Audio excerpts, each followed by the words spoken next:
On the At the Net podcast, Eric Korita. Yeah. Everybody say hi, and if you're listening to us live, you can interact on our Facebook page. If you are catching this in a day or two, Memorial Day or just after, we'll be on YouTube and Twitch and all the podcasts. So you may be just seeing us or hearing us in audio format. But what a great honor to have this man, Eric Korita, on the show. We're gonna have a great time tonight. We get to go 3 sets with the biggest, baddest server of the certainly of my junior year, post Roscoe Tanner, and I guess a little bit before Pete and Roddick and Boris was this guy in the mid and late 80s. I can't wait. Craig Bell, how are we? Eric, warm welcome to the show. How are you feeling today? Thank you. Yeah, thanks for having me. It's a pleasure being on. Thanks, bud. Yeah, we're really looking forward to it. So the first set we'll talk a little bit about your background in the great game of tennis.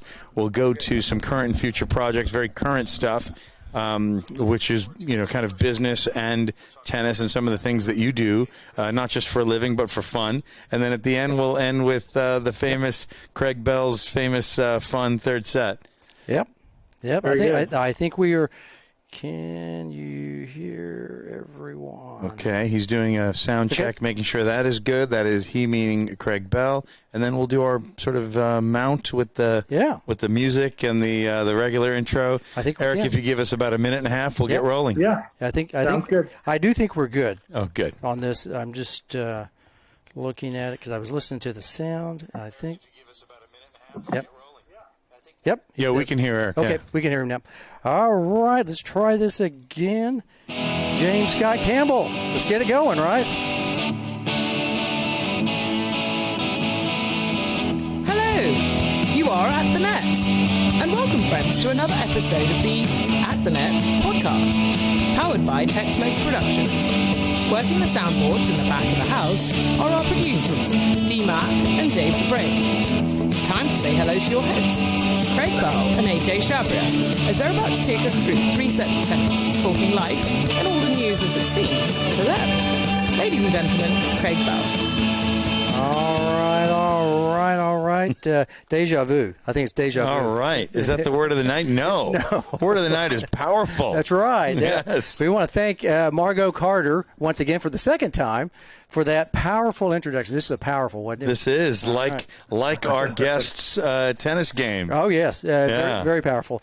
And welcome, fans of the great game. You're listening to Season 1, Episode 89. 89. Right? 89. We're closing in on 100. That's what we're trying to get there. We're going uphill, but we're going to make it. We're like that little train that could, right?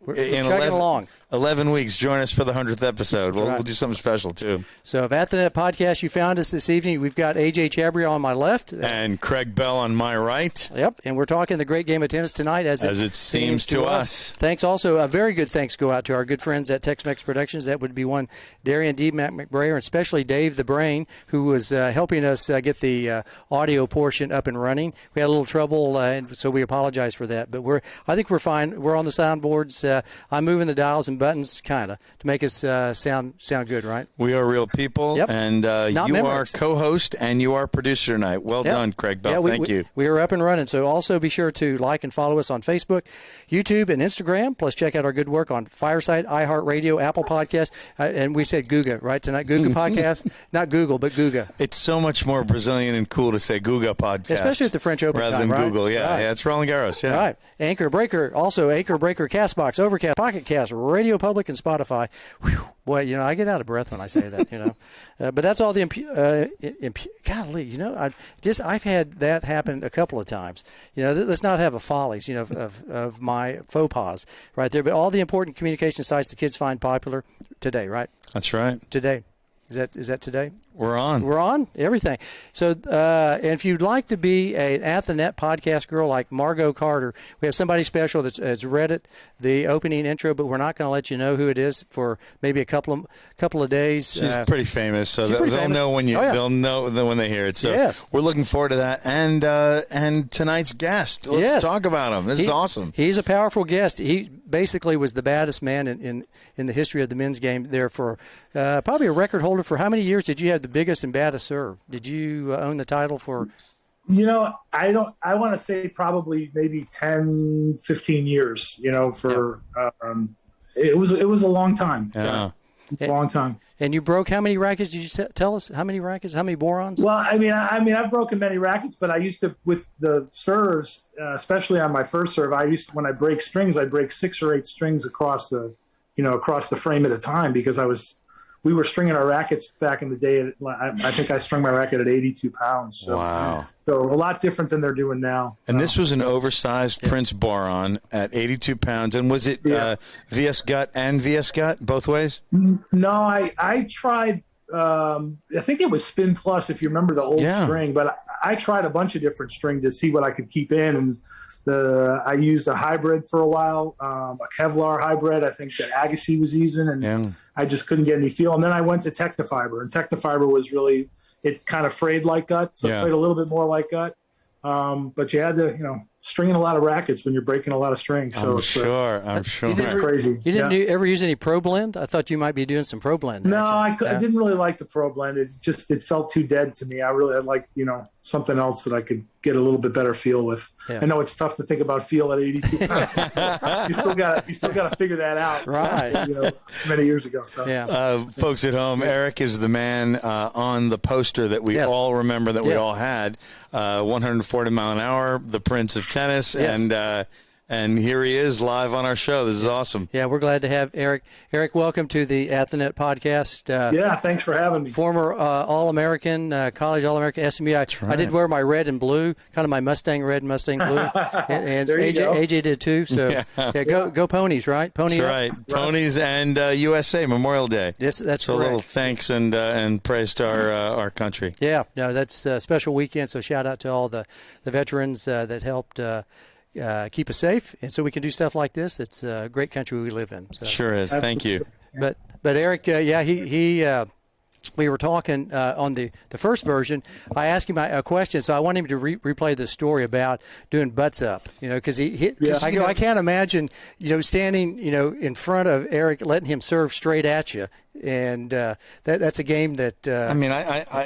I think it would be rough just to even have a racket and return that, but to lose some sort of an 11-point game and have to do butts up, turn around, not see it, hear it, and it probably is going to hit you in the butt. Tell us your favorite butts up story. Right. Yeah, I think we were playing baseline games. Now that I recall kind of what happened, and the winners, everybody had depending, I guess, on how many points you won, you were either if you won, you were going to be the server or your partner was going to be the server. Well, I think Jimmy Arias and I were playing Aaron Crickstein, and I think it might have been Fritz Buning. And basically, Jimmy had won for our team, and Aaron was the one who had lost for the other team. So Aaron turns around, and Jimmy says, "Eric, you got to serve for me because I'm not going to be able to hurt again." So, and consequently, Jimmy and I played doubles together. So we got to the semis of the French. So it's kind of funny that it was kind of like Mutt and Jeff, right? Yeah. So, Jimmy's this tall, and you're up here. Yeah. Exactly. So Jimmy gives me the ball, and I just, this was my chance. Aaron was I liked Aaron, but he's a little cocky, and he was younger than we were.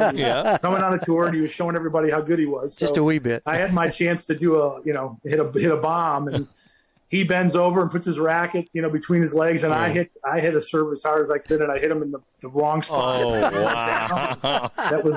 It was not fun. Jimmy was laughing. We were all laughing hysterically, but Jimmy especially, because Jimmy was a practical joker anyway. So it was pretty fun instance. So I bet you Aaron still has that mark on his rumpus. I don't know. I felt bad. You think it's funny for a minute, but then it's coming at 140 plus or whatever. That would hurt. That would hurt, and he's right on the baseline. He's not back by the fence. Yeah. The good news, folks at home, is Aaron has had children, and all is forgiven. That's right. Oh man, was that when you all were down at Bolletari's? Is that? Yeah, we were all training. We had been there before, and then I'd gone to SMU, and we'd come back, and we were just a lot of guys training in and out of there at that time. A lot of good pros, and so we were all practicing together and working out. So it was a good time.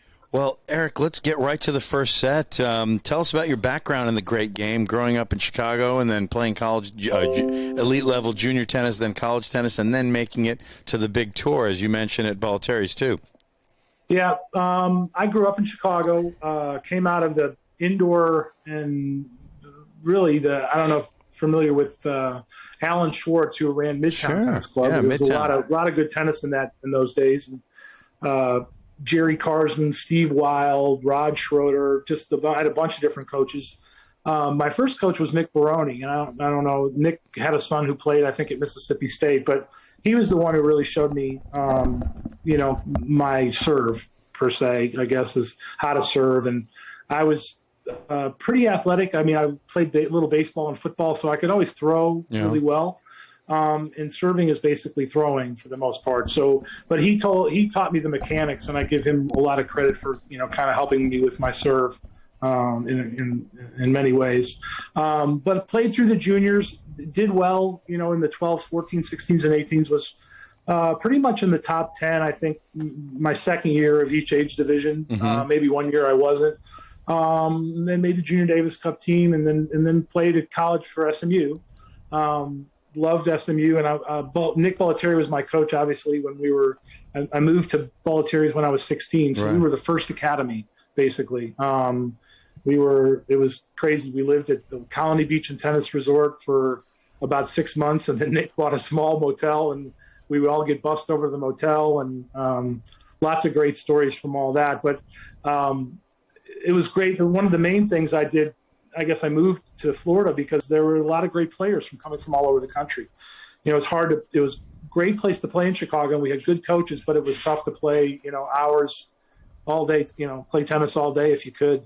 We had school, and then we had a couple hours in the afternoon, where in Florida we would go to school from 8 to 12, and we could play from 12 to 5. Right. And we were playing the best kids in the country. So it was an opportunity I wanted to try, and I really only had intentions of going down there for about 6 months. Right. My mom didn't want me to go, and I went, and I liked it, and I said, "Can I stay?" And they said yes.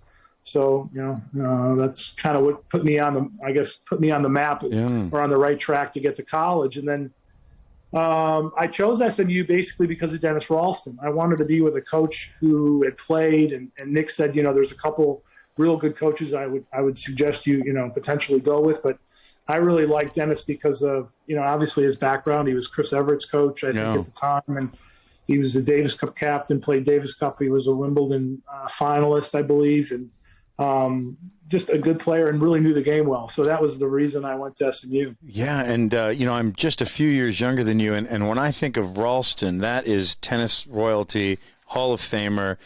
You mentioned he coached, he was the Davis Cup captain for the USA, so that's where I probably first heard his name. But then he was Chris Everett's coach, and then he was one of my absolute favorite, the coach of one of my absolute favorites of all time, Yannick Noah. So he coached you and Yannick Noah, who also is not quite your height, but almost your level of big serve.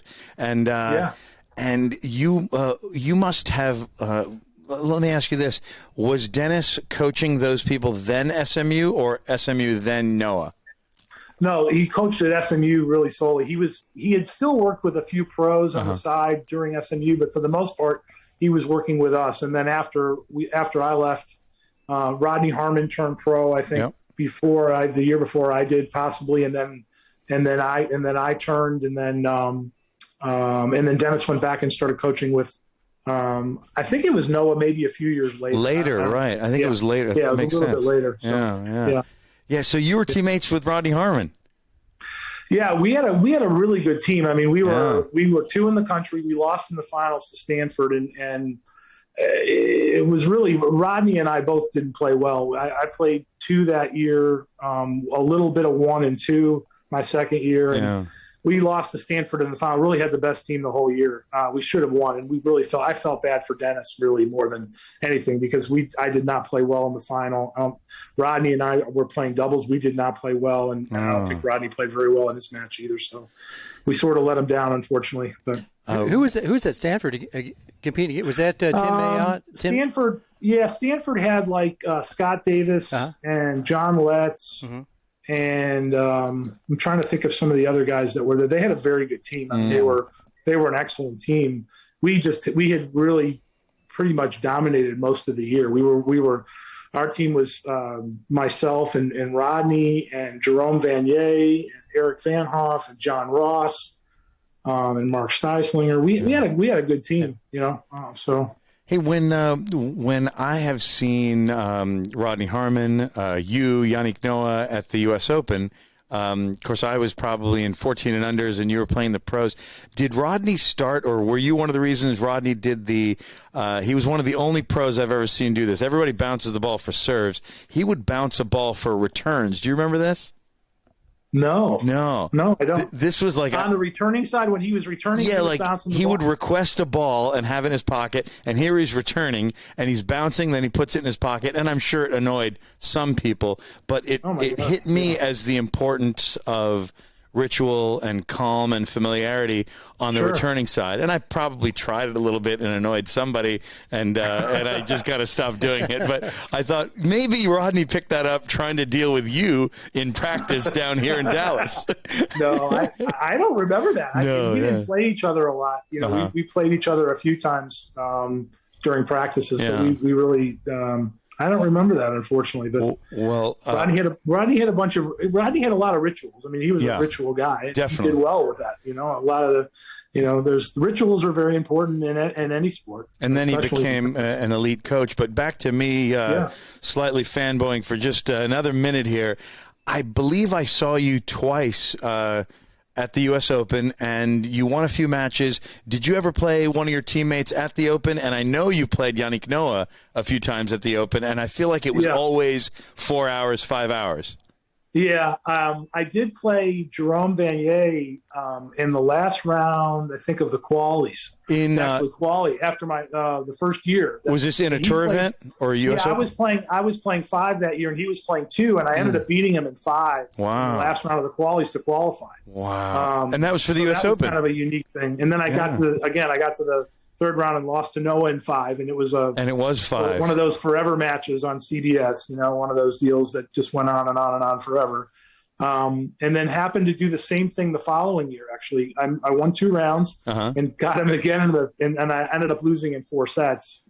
I won the first. I think I won the first set or won the second set, and just I didn't perform very well, unfortunately. But it was a great experience. Had a great time with it, so it was all good. That was definitely. I was there live watching. Humid. Yeah. If one of them was at least one of those was in the grandstand, so it was a good 5,000 people, right? Well, no, they were both in stadium. Oh, they were in the big stadium. Yeah, I played both in stadium. Yeah, I was fortunate. I got to play in stadium quite a bit. I don't know, for luck of the draw or for tough matches or whatever. Oh, they wanted to see. They wanted to see the big doubles matches and mixed and stuff in the stadium too. So it's good. Yeah, big celebrity. That was cool. Now, did you hit the bomb against the ladies in mixed doubles? Would you bomb it? Well, that's another story. Interesting question. Yes. Wimbledon. It's a quick Wimbledon story. Yeah, I was playing with a girl by the name of Penny Barg, and we quartered like three slams, I think, in a row. We did pretty well. And the first round we were playing Novotná and Pugh, and they had just won. I don't know. This was at Wimbledon, so whatever. I guess they maybe just won the French or something like that. They were really good, and Novotná was really going after my partner. And I said, I'll shut her up real quick. When you play mixed, it's you typically will go after the weakest player. Sure. Or that's just the nature of what you do. So I actually hit a serve and it hit her, and we beat them, and we beat them because I scared her, and I don't know if I hurt her, but I unleashed a serve on her and it hit her, and I think it scared her, and that sort of set the tone for the match. Yeah. So that was a kind of a unique situation, and I was a little aggravated because she was giving my partner a hard time, and you just that's what you got to do when you play. So did you hold the hand up and go sorry like that, or did you just? I did. Absolutely. Gentlemen. Yeah, absolutely. Hey, where did you get her? Up here or a little lower? I think I got her in her arm. But I knocked her back. Pretty good. I've had just from that scene, I've had a few instances in my lifetime where I hit a guy in college. I don't know what school he was in, California, and I actually knocked him flat. I hit him in the chest and he fell flat back. And I did the same to Glenn. Do you remember Glenn Michabata? Sure, Michabata, Canadian guy. Yeah. I think there was a guy. I don't know if it was Glenn was my partner. It was in Japan, and I think I either hit Kelly Jones or Scott Davis, one of the two of them, and hit him in the chest. Just smoked him. Actually, no, it might have actually been Glenn. Now that I think about it, I think it was Glenn that I actually hit. So, but anyway, I've had a few of those things where at that speed, it's tough. If it's coming at you, it's very tough to get out of the way of the ball with any of these guys now. And I'm not. I was serving 140 and actually got up to the mid 150s, 153. I think was my highest, but. Everybody's serving like that now. I mean, little guys are serving 130, 140. I mean, it's just they're bombing the ball. And guys your height are serving 145, Medvedev. Even before this era, guys about your size like Goran or Krajcek were serving high 140s also. Yeah. Oh yeah. So I got one. And now guys are 7 feet. I give credit to these guys that are playing. I had these argument with these, with a lot of tennis players about this because I think. And it's kind of an interesting conversation, but I think John Isner, when he was in the top of his game, was the best athlete in the world because he's 7 foot tall playing a sport that he doesn't even belong playing. Wow. I mean, our sport, tennis is not meant to play at 7 feet, but now you got Opelka and you got these guys that can really play. But I mean, he beat Federer on clay. He's beat, that's a hell of an achievement to play. I think the most difficult sport in the world to play and be 7 feet tall. Isner is 6. It's amazing. He's is close to 7 feet tall. And if I recall, he had Nadal on the ropes at the French Open one year. Yep. Yeah. It's a really remarkable achievement. So no, it's incredible. It's incredible. So one last question about serving in pain. Did you ever did one get away from you? And did you hit your partner in the back? Did you ever straighten them up accidentally? Yeah, I've hit somebody, and I don't remember if it was obviously. I'm trying to think if it was one of my normal partners or just someone who I hadn't played with, and I honestly can't remember who it was. But, I've hit a bunch of people in the back by mistake, throughout the juniors and stuff too. And even when you're 12 and 14 years old and you're hitting a serve at a fairly high level, it doesn't feel too good when you get hit. Well, you're twice as close too. You're 39 feet. 40, not even 40. Not a good thing. Yeah. One of my best, I got a great friend of mine, Johnny Levine, who has a podcast with Andy Zoden actually. And Lander. I think I may have actually hit Johnny once or twice, and we got to the quarters of the U.S. Open and the French and did very well together. I think I might have actually hit him once or twice too. All these people. Anyway, it's like they have tattoos on their body. I'm sure people still remember that. Did you ever get hit by Eric Korita? Oh yeah, I remember that. Yeah, I got hit in right here, and they take the shirt off or on the back of the head. It's like a badge of courage right there. I took one from Eric Korita. Yeah, this is my tattoo. Right. Eric, as we wind down the first set, we want to hear a little bit about these days. Almost everybody who's making it in professional tennis is doing an academy of some sort in some way, shape, or form, and doing part-time school or just online school. Tell us about your experience at Bollettieri's. I'm sure you have a million stories. Craig actually has this amazing book. Why don't you show this is awesome. Everybody go get this book if you can. I want to say that was Nick's first book. Yeah, I bet it was, that he came up with, and he used us for all different types of stuff, and obviously, I think my serve. Your serve is featured. Yeah, I actually haven't seen that in a long time. Really? Oh yeah. And then we have this one also too. This gem. Oh, there's a great picture here of you right there. Oh, there you go in the book next to Aaron. T-shirt. Yeah. T-shirt, and Christine's right there. Eric here, Aaron here, right there. Mayotte down here. Right. And Gilbert in the secret square. Brad Gilbert. Yeah. Now, this is Gilbert hasn't changed much. And you're on the back too. Nick still got you on the back of the book too. So very cool. Yeah, that's great. So what was it like being on the ground floor of not just the NBTA, which became IMG Academy, but on the ground floor of a movement that's basically worldwide now? Yeah. We didn't know what we were getting into, and I don't think Nick really knew what he was getting into. Really? Because everything was sort of, we didn't really know being that age, but we could tell it was sort of fly by the seat of your pants. we were down there. A bunch of kids were down there. We were, there was supervision, but there wasn't a ton of it. We were able, we got out many times where we probably shouldn't have gotten out. We all had girlfriends, and there was always something going on there. But really, what it was a camaraderie, and it was a place to hang, and everybody was there pretty much for the same reason, for the most part. We all wanted to get better. We wanted to, a lot of us were ranked. There were some guys and girls that were not ranked real high that were just there, and they were the new ones coming into the academy, wanting to maybe get started and learn. So there were a lot of different levels, but, it was, I got thrown into a discipline that we weren't used to. We were with our families in our home and under my parents' tutelage, and all of a sudden I'm got to get up at 6 a.m. and get ready and eat breakfast and get my homework done and, get to school and take care of my studies. And, we went to school from like 8 to 12, and then we'd come back, and, the night before we were making peanut butter and jelly and ham and cheese sandwiches all night in the kitchen. So everybody had lunches. And, it was total controlled chaos. I mean, basically controlled chaos. What a great way to grow up. Yeah. And we basically figured out a way to make it all work. And we all got through it. It's amazing that a lot of us that were there, quite a few of us turned pro, did all right in the pro tour, and some did very well,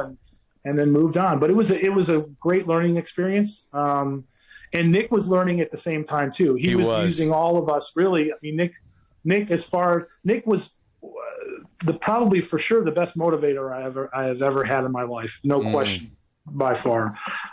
His knowledge of the game was not that great at that time, but he learned very quickly, and he read and he took the players, and he realized, if you could hit a forehand like Jimmy Arias, then everybody should hit a forehand like Jimmy Arias, if you can.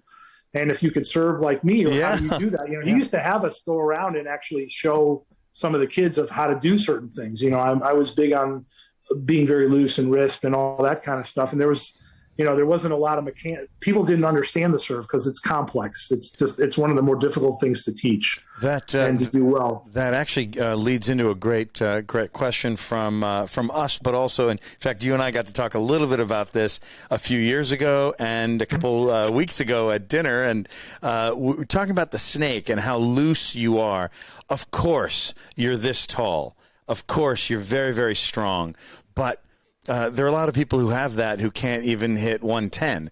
You had this thing going on, and maybe you can talk a little bit about the snake or the idea of looseness, fluidity, and timing, and maybe you can also talk a little bit about who today uses serve technique that you think is really great. Well, I learned, the basic thing, serving is throwing, okay? And throwing a baseball or throwing a football is serving. And I get kind of aggravated. I taught for many years, 25 years, and I get kind of aggravated about talking about the women's game and the men's game, why girls, it doesn't have anything to do with gender. It really doesn't. Nothing. I could serve from a half position, from a kind of a coiled half position with my wrist on my knees, and I could serve 120 with a half serve. So it's not about how tall you are. It's really not. It's about how relaxed and how explosive you can be for the most part, with your wrist and your arm and your shoulder. Your body and your mass and all those other things, account for a lot of things. But the majority of it, like when you say coil or curl or snake, it is like a snake. It's, when a snake coils back, a snake will coil back with his hand, and then it'll fire, and that's why it's so powerful. Well, that's the way I served. My wrist would stay fluid all the way down. It would drag through, and I can show you a little bit about it. It comes up and it stays closed. And one of the big mistakes people make now is they open up their hand, and as soon as you open up your hand, you lost that pop. And it's almost like, a great analogy is almost like, you ever play rat tail when you were a kid? Of course, you with take the towel and you wind it up. And the guys that didn't know how to do it, if you don't know how to snap your wrist, you just kind of throw it at the person. It doesn't hurt. It doesn't hurt at all. You just take a little quick whip and a snap, you can put a welt on somebody. So it's that type of thing. I was very relaxed. It was all about staying extremely loose throughout the whole motion. And then the last part of it was an explosive movement up to the ball.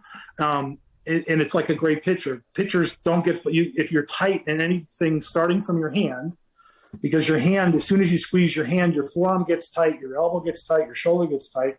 your hand really starts it all. So the looser everything stays there, the more everything else is going to stay loose, and the more powerful you can become. So it's not a gender thing. Yeah. It's not a size thing. It's not a strength thing. It's really just it's a technical thing, but it's really about, understanding what your wrist and your arm are supposed to do. Right. Great answer. The technical nuts in the audience would have loved that one, and people who aren't into technique, I think, should love that one too. Let's move into the equipment side. You mentioned oversized racket, slightly lighter than the Prince original graphite. It was a boron. It came with the suede leather case. I mean, this was a fantastic production, this racket. That was a sweet leather case. It was so sweet. It was. So you mentioned different kinds of strings in excess of 80 pounds. What is some of the equipment today, and how is that different, and how would you have served now if you had today's equipment? Well, that's what I'm trying to figure out, as far as guys on the tour would tell me. He said, Eric, you would be serving 170 right now. Yeah. You'd be because the technology, and it's not so much the biggest change in the game is really not so much the rackets and any other products or the fitness is very different. The way people train, so much different than we did. Yeah. The biggest thing is the string. Because you couldn't hit the ball that hard and keep the ball in the court, right? With the kind of strings that we had during those times. The strings now, these polys have edges on them. Yeah, they slip so well. Yeah. I mean, and they create so much movement that you can hit the ball as hard as you want, and that's part of the reason I think it's hurt the volley game. Guys, how do you volley a ball like that without popping the ball up and getting past on the next ball? So the volley kind of went away somewhat because of the string. I really believe that. It changed the game. Because everybody is the biggest difference in the game for the last, 30 years is the string. To me, it's changed everything. Echoed by a recent guest, John Williams, who wrote a book on some of this stuff, and he spoke glowingly about how different the strings are and how it has affected. And people think it's fitness, and it is, and rackets, whatever. But the string is the hugest thing. The idea of the slipping and the crazy spin, like the guys a little bit before you who used a spaghetti string pattern that got banned because you could wail on the ball and it goes out, but it's in. Yeah, it would. That was kind of a nutty string job. You didn't really, unless you played with that thing, you didn't even really know where the ball was going to go. You didn't even know. You had to swing certain ways to do it, and sometimes they didn't even know when they hit it. They didn't even know. Now the guys can swing so hard at the ball. I mean, we were swinging hard. Yeah.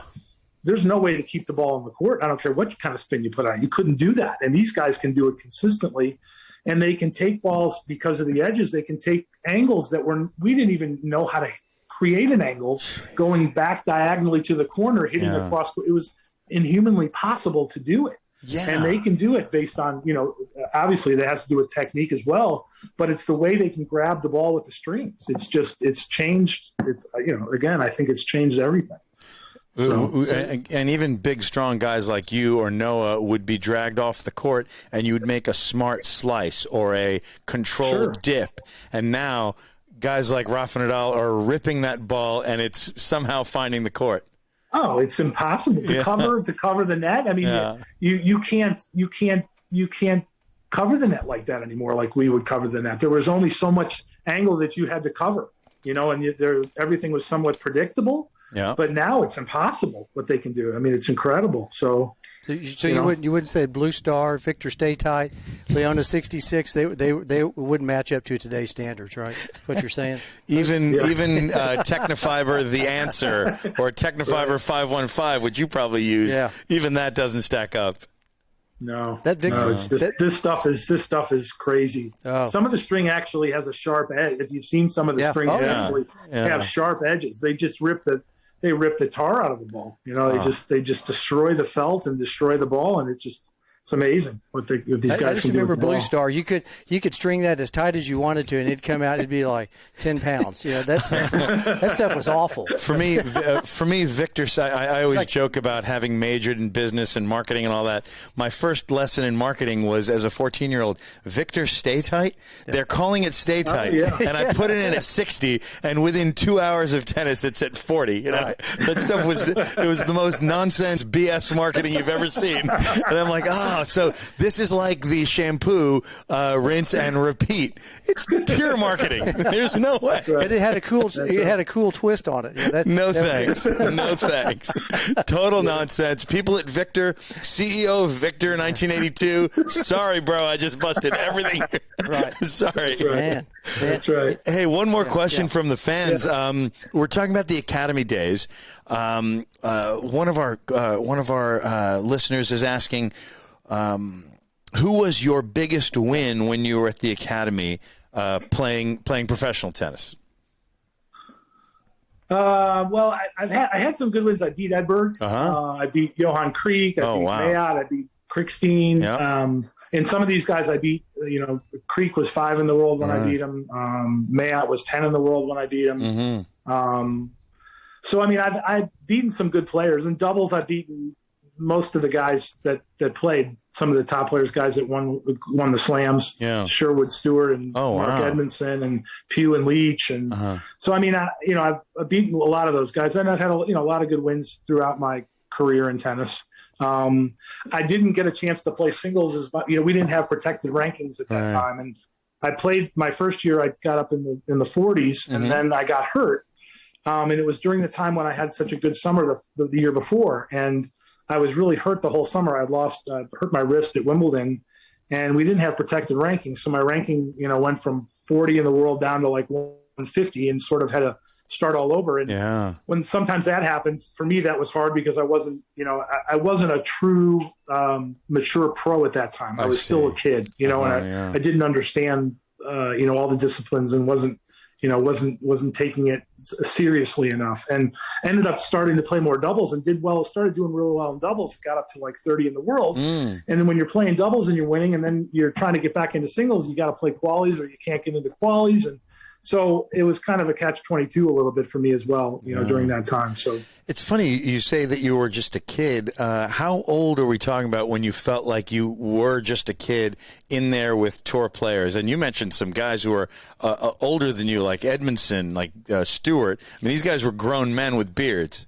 Yeah. I mean, I was, I guess I was 20. I was 20 when I turned pro. Yeah. And, we, as a kid and as an athlete, we didn't know, we just went with the flow. I was not, Lendl, to me, Lendl was one of the most disciplined and professional. He really changed the way people do things now. Right. He was the first guy to really, where everything mattered. The guys that were early on, the Fred Stolle and Emo and all those guys were workaholics because of Hopman. They were work, but they all partied and had a great time. And there was, it was that kind of world, There were guys smoking cigarettes in the locker rooms in the 80s when we were playing. I mean, it was a whole different world, The Europeans, it was very culturally, it was very normal, for that to go on. So I was just very young and immature, and that kind of hurt me too a little bit, It was just, I wasn't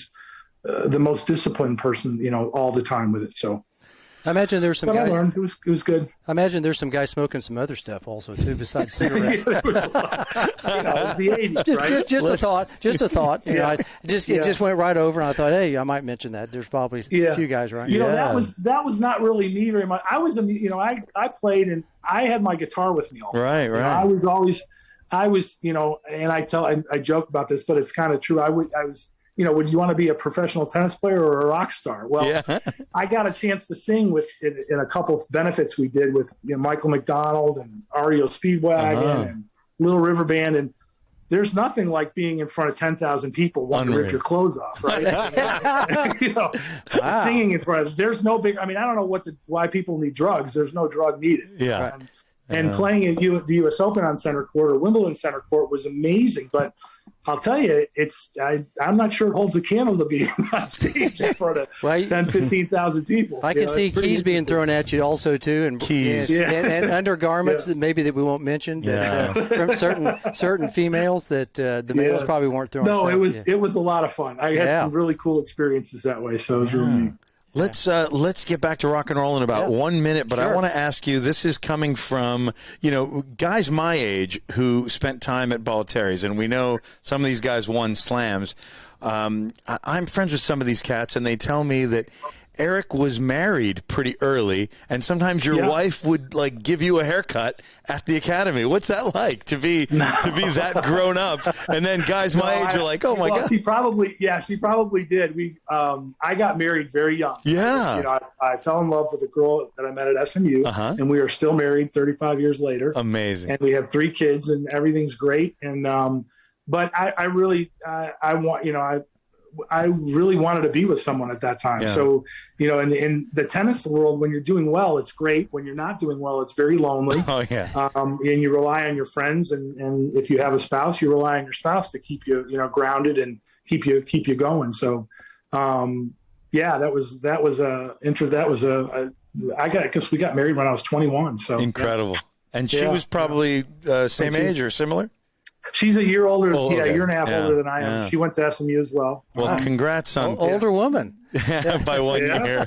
Oh, yeah. So congrats on 35 years and having those 3 sons. That's tremendous. Yeah.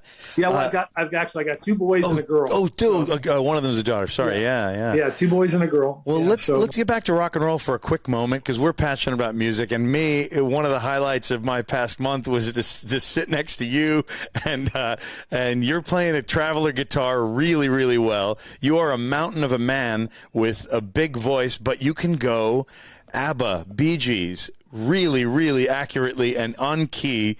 And the guys you were playing with have very high standards, and they were all just enchanted to be there.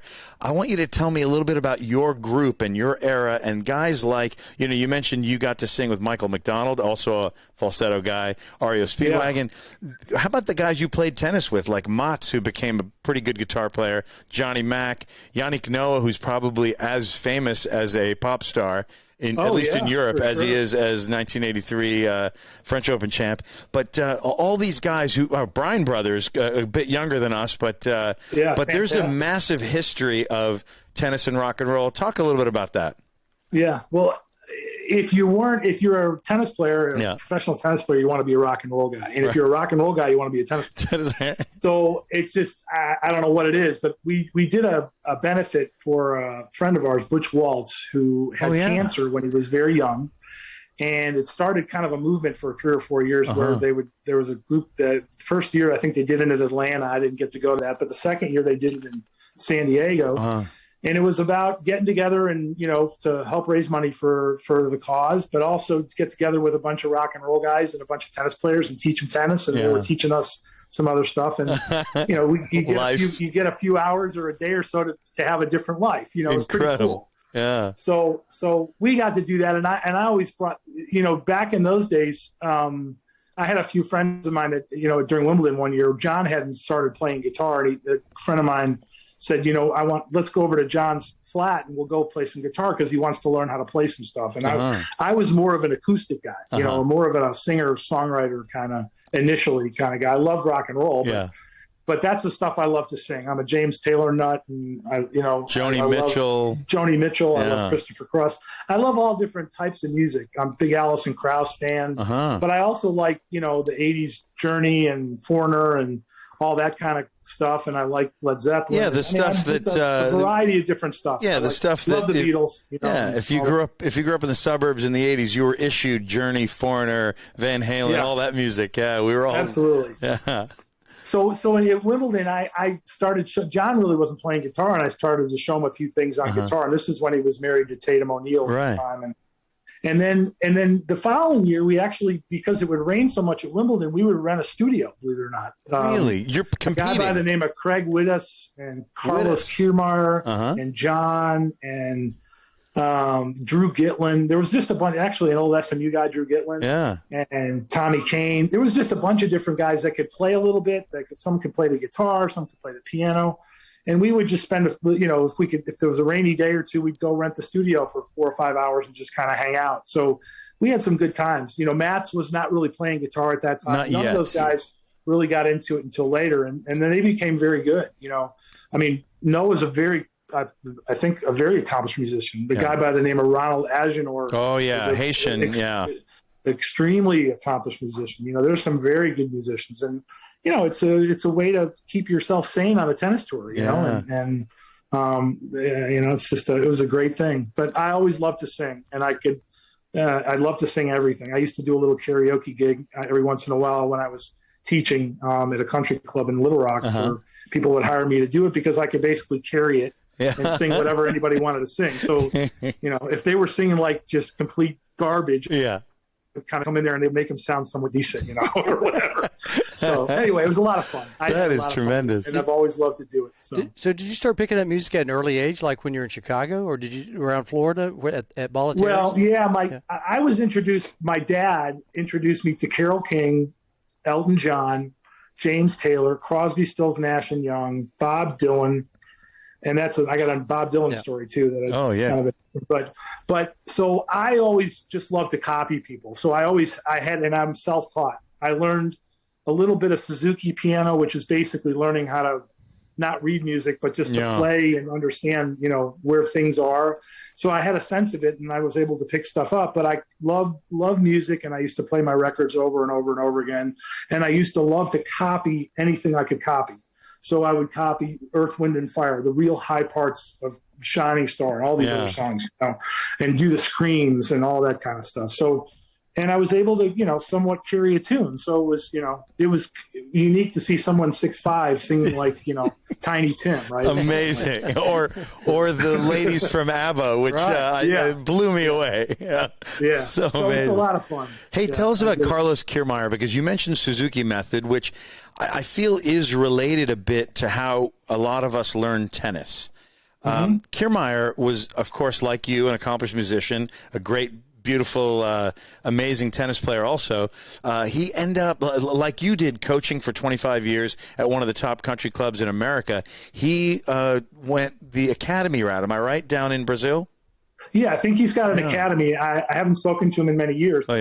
He went back there and actually started an academy. And he's been doing it for quite some time now. I want to say at least 10, 12 years for sure. Right. And he was a drummer, I think. I think his biggest thing was he was a drummer. But, you would think the guys from South America, their music is in their culture. Yeah. Europe, I mean, it's the rhythm, Yeah, it's fantastic, and it's something to bring everybody together.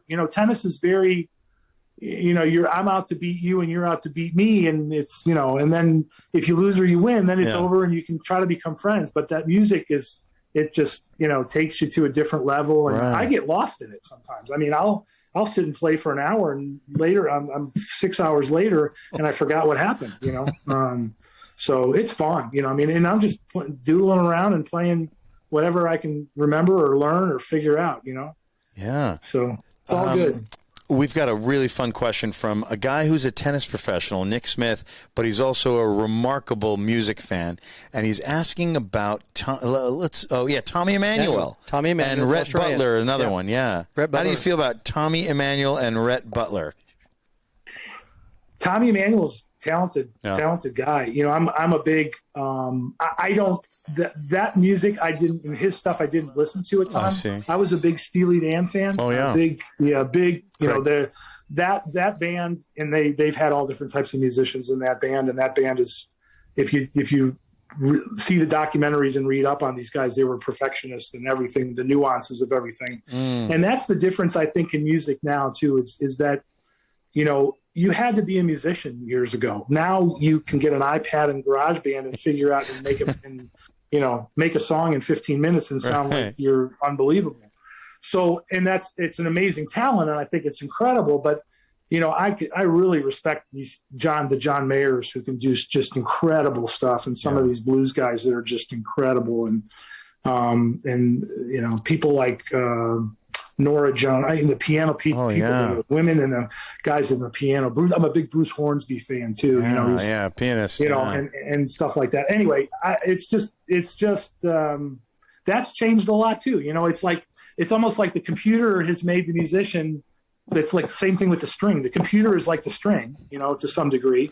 Maybe that's not a great analogy, but before it's these guys. It's tennis is such a technical sport, man. It's just everything is a skill, Right. So you can appreciate all that. But that's.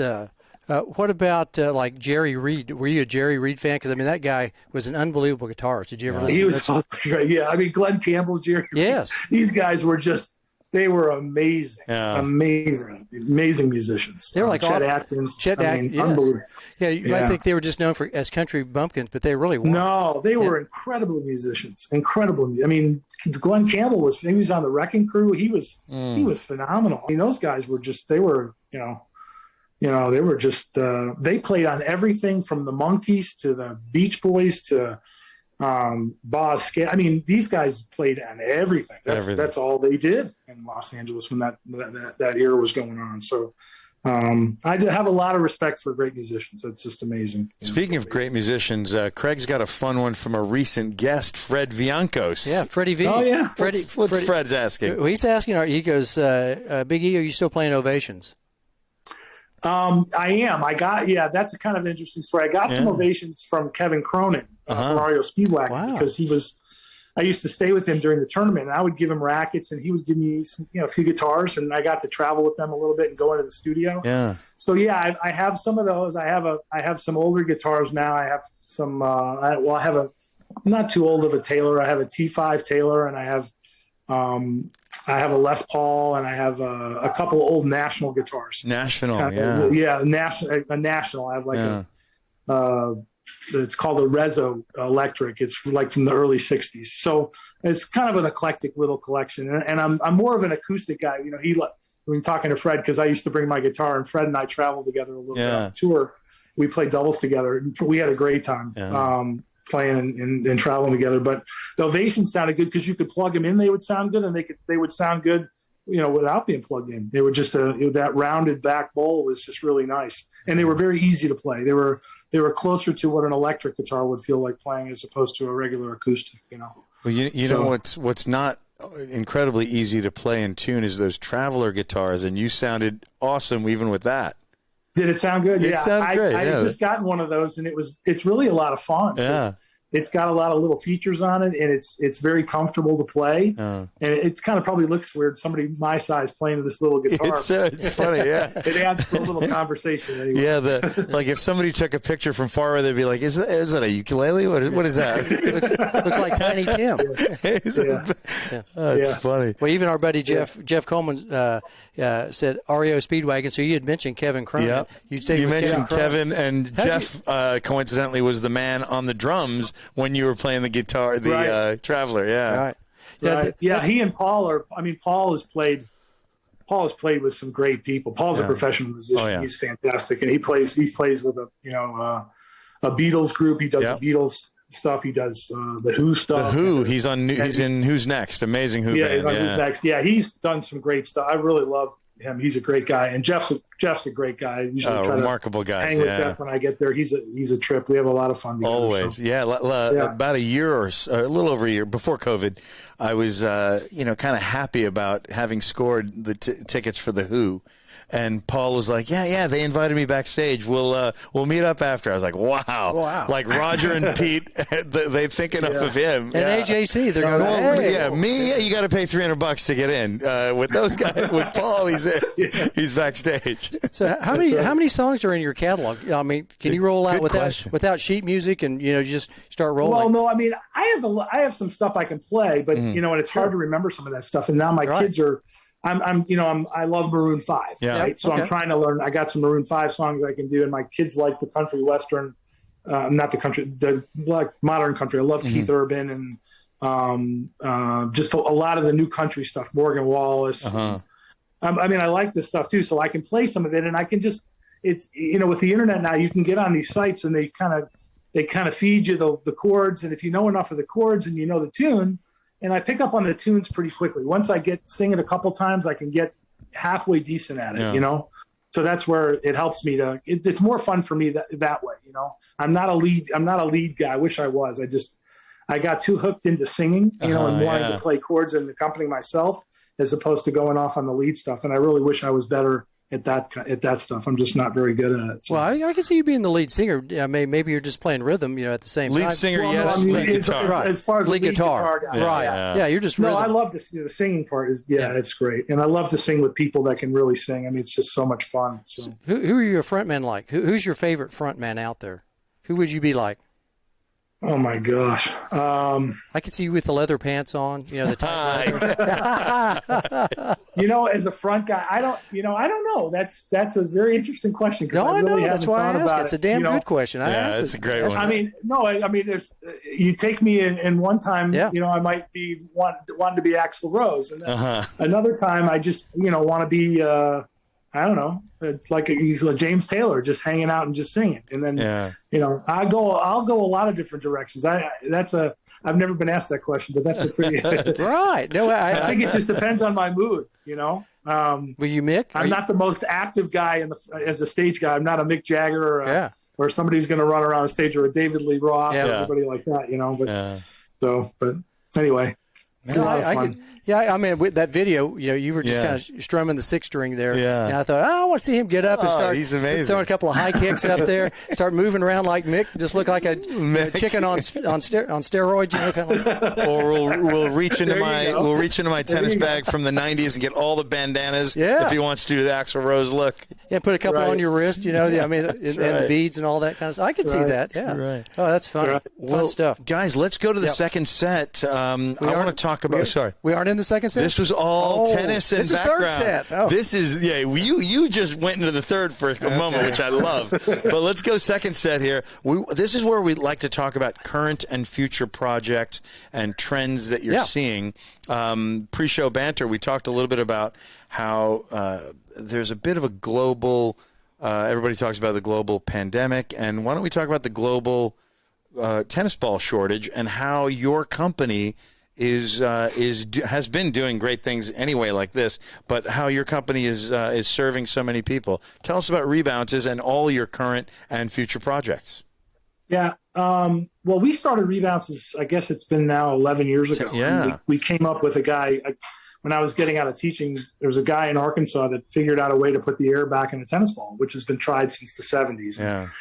Long story short, we're still at it, and we're still working hard at it. Yeah. And it's been a labor of love as far as that part of it, because we started out with a machine that was big, and it was very expensive, but it did a great job. I mean, we have clubs that save tens of thousands of dollars a year on their tennis balls because they can repressurize the balls, you know, up to however many times until the felt isn't good anymore for them. And it also works with the quick start balls, the orange, green, and red balls, which are very expensive. Yep. That being said, what's happening now is there's a shortage of balls. They're struggling to get balls from overseas. So we have a machine now that's $449, and it's a 60 ball unit, and it basically pays for itself in a month with the number of balls you can do in it, and how much that you would have to I guess buy if you were going to have to buy balls. You can reuse them at least once or more. So we're getting calls from all over the world on these things now because the ball costs. Got a call from Finland, and balls are $10-12 a can. Yeah. And, in Germany they're $15 a can. In South Africa they're all over the map, and they can't get balls. So people want to. They want to find a way to make the tennis balls last longer. And then there's also the green aspect of it, which is a big deal. We figured out through a large company how to work through and grind down the balls to be able to put them back in tennis courts. So we figured out, we didn't do this personally, but they did through our help with recycling them, figured out a way to put a cradle to grave, something in a sport that actually goes back into the sport, So smart. Taking these balls and grinding them up and putting them back into a mat system, which is good for your body and is a tennis court or a basketball court or whatever you want it to be, but it doesn't have to go into landfill. So we started with a lot of that. We've kind of morphed into, we are now doing tennis courts. We're doing pickleball courts. We're doing indoor and outdoor lighting. We're trying to build buildings at the moment too, as well. We're trying to use my tennis background and getting people engaged. And, if you're going to build a building, you got to build it smart. And you got to be, think a little bit more about how much does it cost to operate, and what other things may I be able to do in the building if I want to do some other things to generate more revenue. Yeah. And most of the time, people are still building buildings like they built back in the 70s, and they're very inefficient and they're very expensive. And I just hate to see that in tennis. We want to keep people playing tennis. We want to keep the sport active. Yes. We want to keep the guys that are running clubs and trying to be successful, making more money. And there's only so many people you can put on a tennis court on a regular basis. So you just got to think a little outside the box. And so we're design building these facilities as well, not through Rebounds, it's through our other company. Right. And so we're just trying to help people in tennis stay in tennis and keep costs down and, help them get through it. I don't want to sound like an ad read, but Craig Bell has put Rebounces and a link in an article in the Facebook feed. If you're listening at home and you're not seeing the Facebook feed, it's simply spelled Rebounces, REBOUNCES, and it's .com. Is that right? Yes. Yep. Right. Yep. Yeah. Wow. And it already has come up, and it'll be over on YouTube and all the other places Good. as well. So Good. we'll have that out for you, and it's a nice. People can click on it right there. Right, It's going to go right to your site. Yeah. So just did that right now. Eric, tell us about the other company and the other initiative, not Rebounces, but Well, we have All Tennis Supplies, which is a supply company Right. that we have online. So we sell supplies all over the country to different people, and we created a good client base based on Rebounces. We have thousands of machines, all over the country. We're in Canada, we're in England, we're in South America with the machines, and so we have a fairly good client base with what we're doing. So we just kind of tapped into the people that, through my travels and people I know, to try to get involved in. People need windscreens and nets and backdrops and custom, work. And so we've done a lot of work all over the United States and a lot of work in Texas as well, in your area as well. We do a lot of stuff there for the high schools and also for the private and public facilities.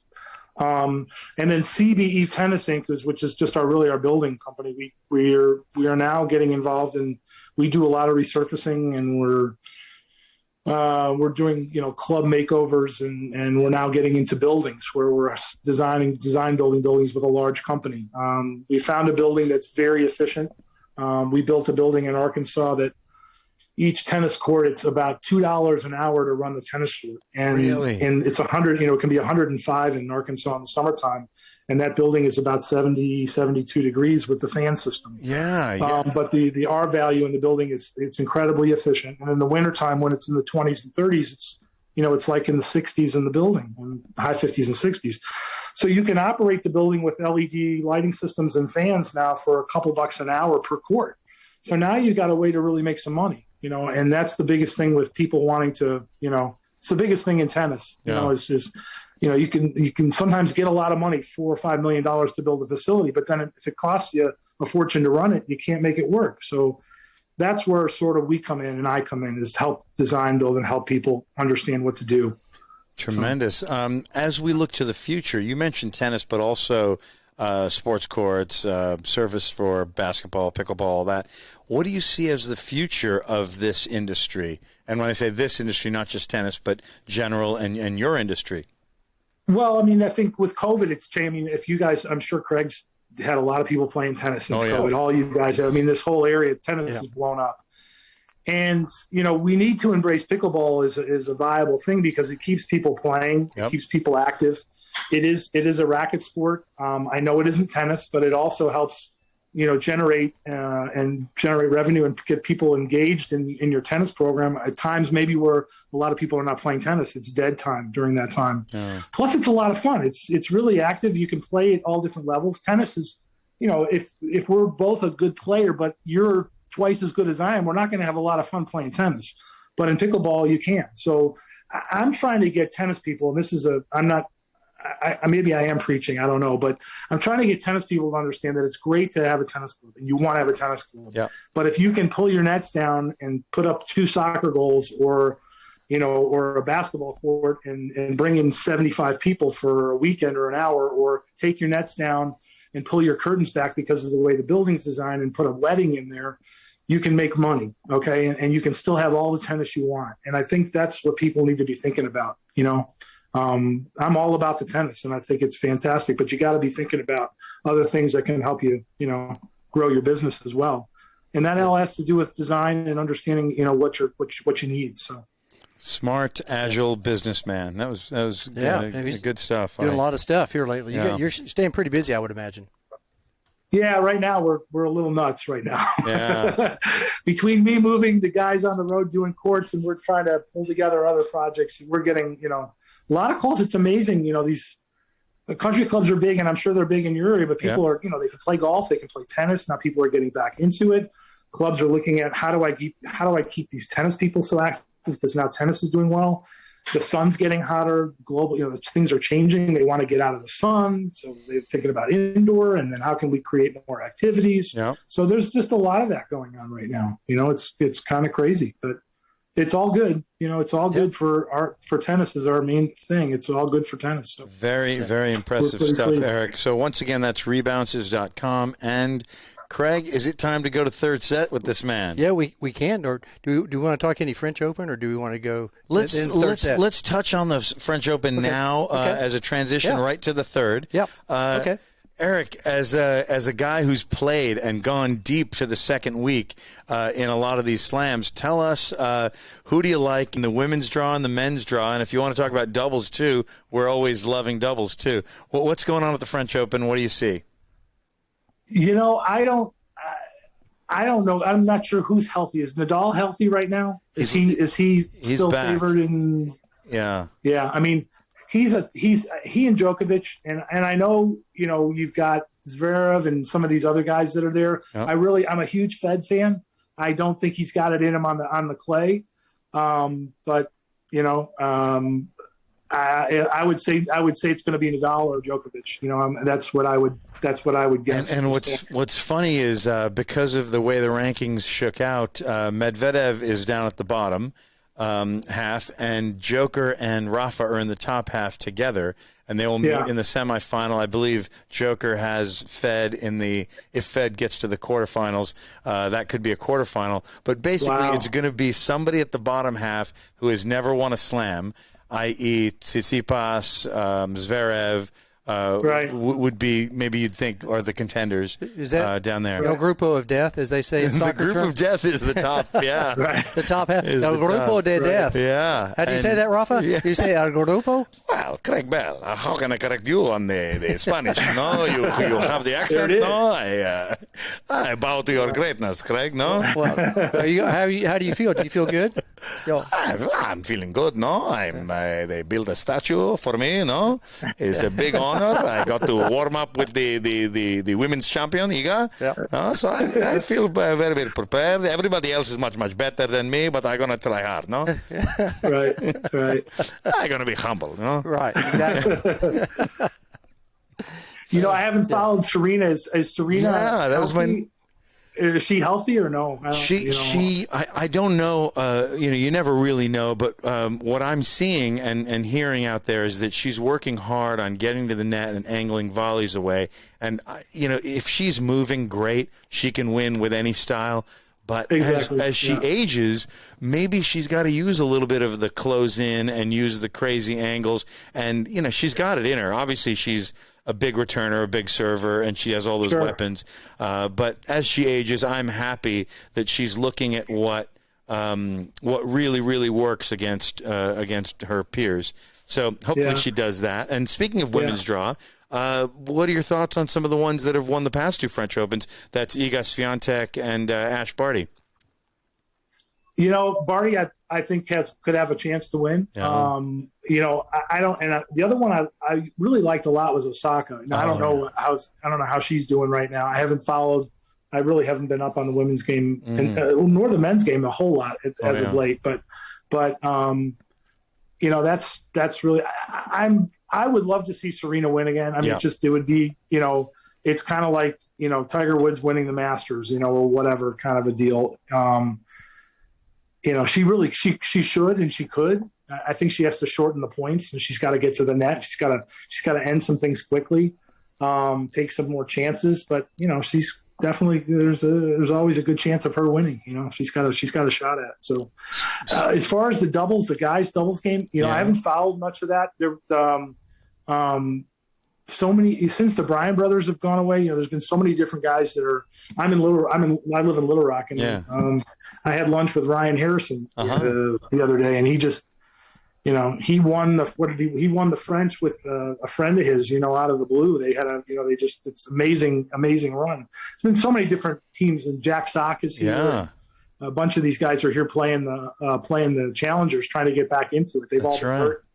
So, there's the team from South America, right? There's those guys that Cabal and Farah from Colombia. Those guys are tremendous. Yeah. Those guys are tremendous. So, but I wouldn't be telling you the truth if I knew who could even pick in the doubles. Well, I'll tell you, when you go to your tournament in Little Rock, say hi to Hans Hotch. He is a Dallas guy. He practices at SMU, where you used to play, and he played at ACU. And he's a Davis Cupper for Mexico. Yep. And he was just on the show about a month ago. Yep. So he was. Yeah. So he gave me his number. I'm going to go try to see him tomorrow or Tuesday. Well, give him a big hug from us. He's a great young guy. Yeah. We talked about men's dubs, women's doubles. One of my favorites. Who's playing as a team is Venus Williams with Coco Gauff. Oh my gosh! Isn't that cool? That's great. Yeah, that's great. Yeah, that would be a strong team, man. Amazing team. Yeah, they're both tall, huge serves, and one's very young, one's probably in her last year or two or three. More mature. 40. I'm amazed she's still playing and still playing pretty well. I mean, that's just unbelievable, really. All her health issues and the stuff that she's been through, it's incredible that she's still out there playing. So cool. Just a thought also, too. I just had this. Do you ever get invited to the senior, Champions Tour kind of stuff? U.S. Open? No, I never did. I wasn't in that really elite group at that time. I didn't play long enough to get to that group. I really didn't play a lot of tennis after I got off the tour. I coached. And I really did not spend a lot of time playing. It was kind of like I had played a number of years, and then I had coached a long time. And my other hobbies were, as you know, music and other things, and my kids and my family. I was not a tennis guy after tennis. Where some guys love it and breathe it, and they're all over it, all the time. So, but that wasn't me. I enjoyed it, but I had my time when I played and when I taught, and it was all good. So you sure did. Walked away on your own terms, and you're happy with Yeah, absolutely. Do you still pick up the racket and hit a ball occasionally, or does it? Every once in a while, but not that often. I'd like to get back and start to play a little bit more. I kind of when I see other guys playing that are my age and they're doing all right, and some of them are amazing. Some of them are playing. They're playing 10. There's a guy by the name of Danny Granat who played at Bollettieri's. I think he played at Georgia. He's now playing pickleball and winning tournaments and making. I mean, he's a fairly successful guy, but he's making money playing pickleball. Yeah, amazing. So it's kind of funny, but yeah, I miss some of it. But I'd like to get back out there if I could do it right. I know I can't play anywhere near like I could, and I don't expect to. Yeah. But I also, you gotta take it slow when you haven't played in a long time, because it's easy to get hurt, especially in this sport. Especially tennis. Yeah. At our age, Well. Good stuff. Should we go to the third set? Good stuff. Third set, Okay. Craig. What do you got? I know you always have 3 sets within the third set. That's correct. Yeah. Well, the first set within the third set is going to be a little bit smaller because we've talked about of course a lot we've about touched music on and things. Music, rock and roll. But there are a couple of questions that we didn't ask. First band you saw in concert. What's the first band Eric Korita saw in concert? I think the first concert I ever went to, our tennis coach took us to Chicago and the Beach Boys. Oh, Chicago? Wow. Was it in Chicago? Yeah, at the United Center in Chicago. Yeah. You saw Chicago in Chicago. Yeah, Chicago and the Beach Boys. With the Beach Boys. Yeah. Oh, man. Yeah. I love that was fantastic. I just remember a fantastic. I think the second concert I saw there was Elton John. Our coaches were big Elton John fans at that time, and I loved Elton John. Was that Baroni or Steve Wild? No, that was actually a guy by the name of Bob Maramba, who was all a part of that same thing. Steve Wild, Jerry Carson, Rod Schroeder. Rod was one of my main coaches. Baroni was before those guys. I see. So, yeah. So if you could hear a band in concert, and I'm sure you've heard a lot of concerts, is there somebody you've missed along the way that you'd like to see in concert? Oh, I would have loved to have seen the Beatles or Led Zeppelin. I mean, I just be amazing to see the Beatles. I mean, there's nobody like them, you know. I never got a chance. I've never seen Paul McCartney.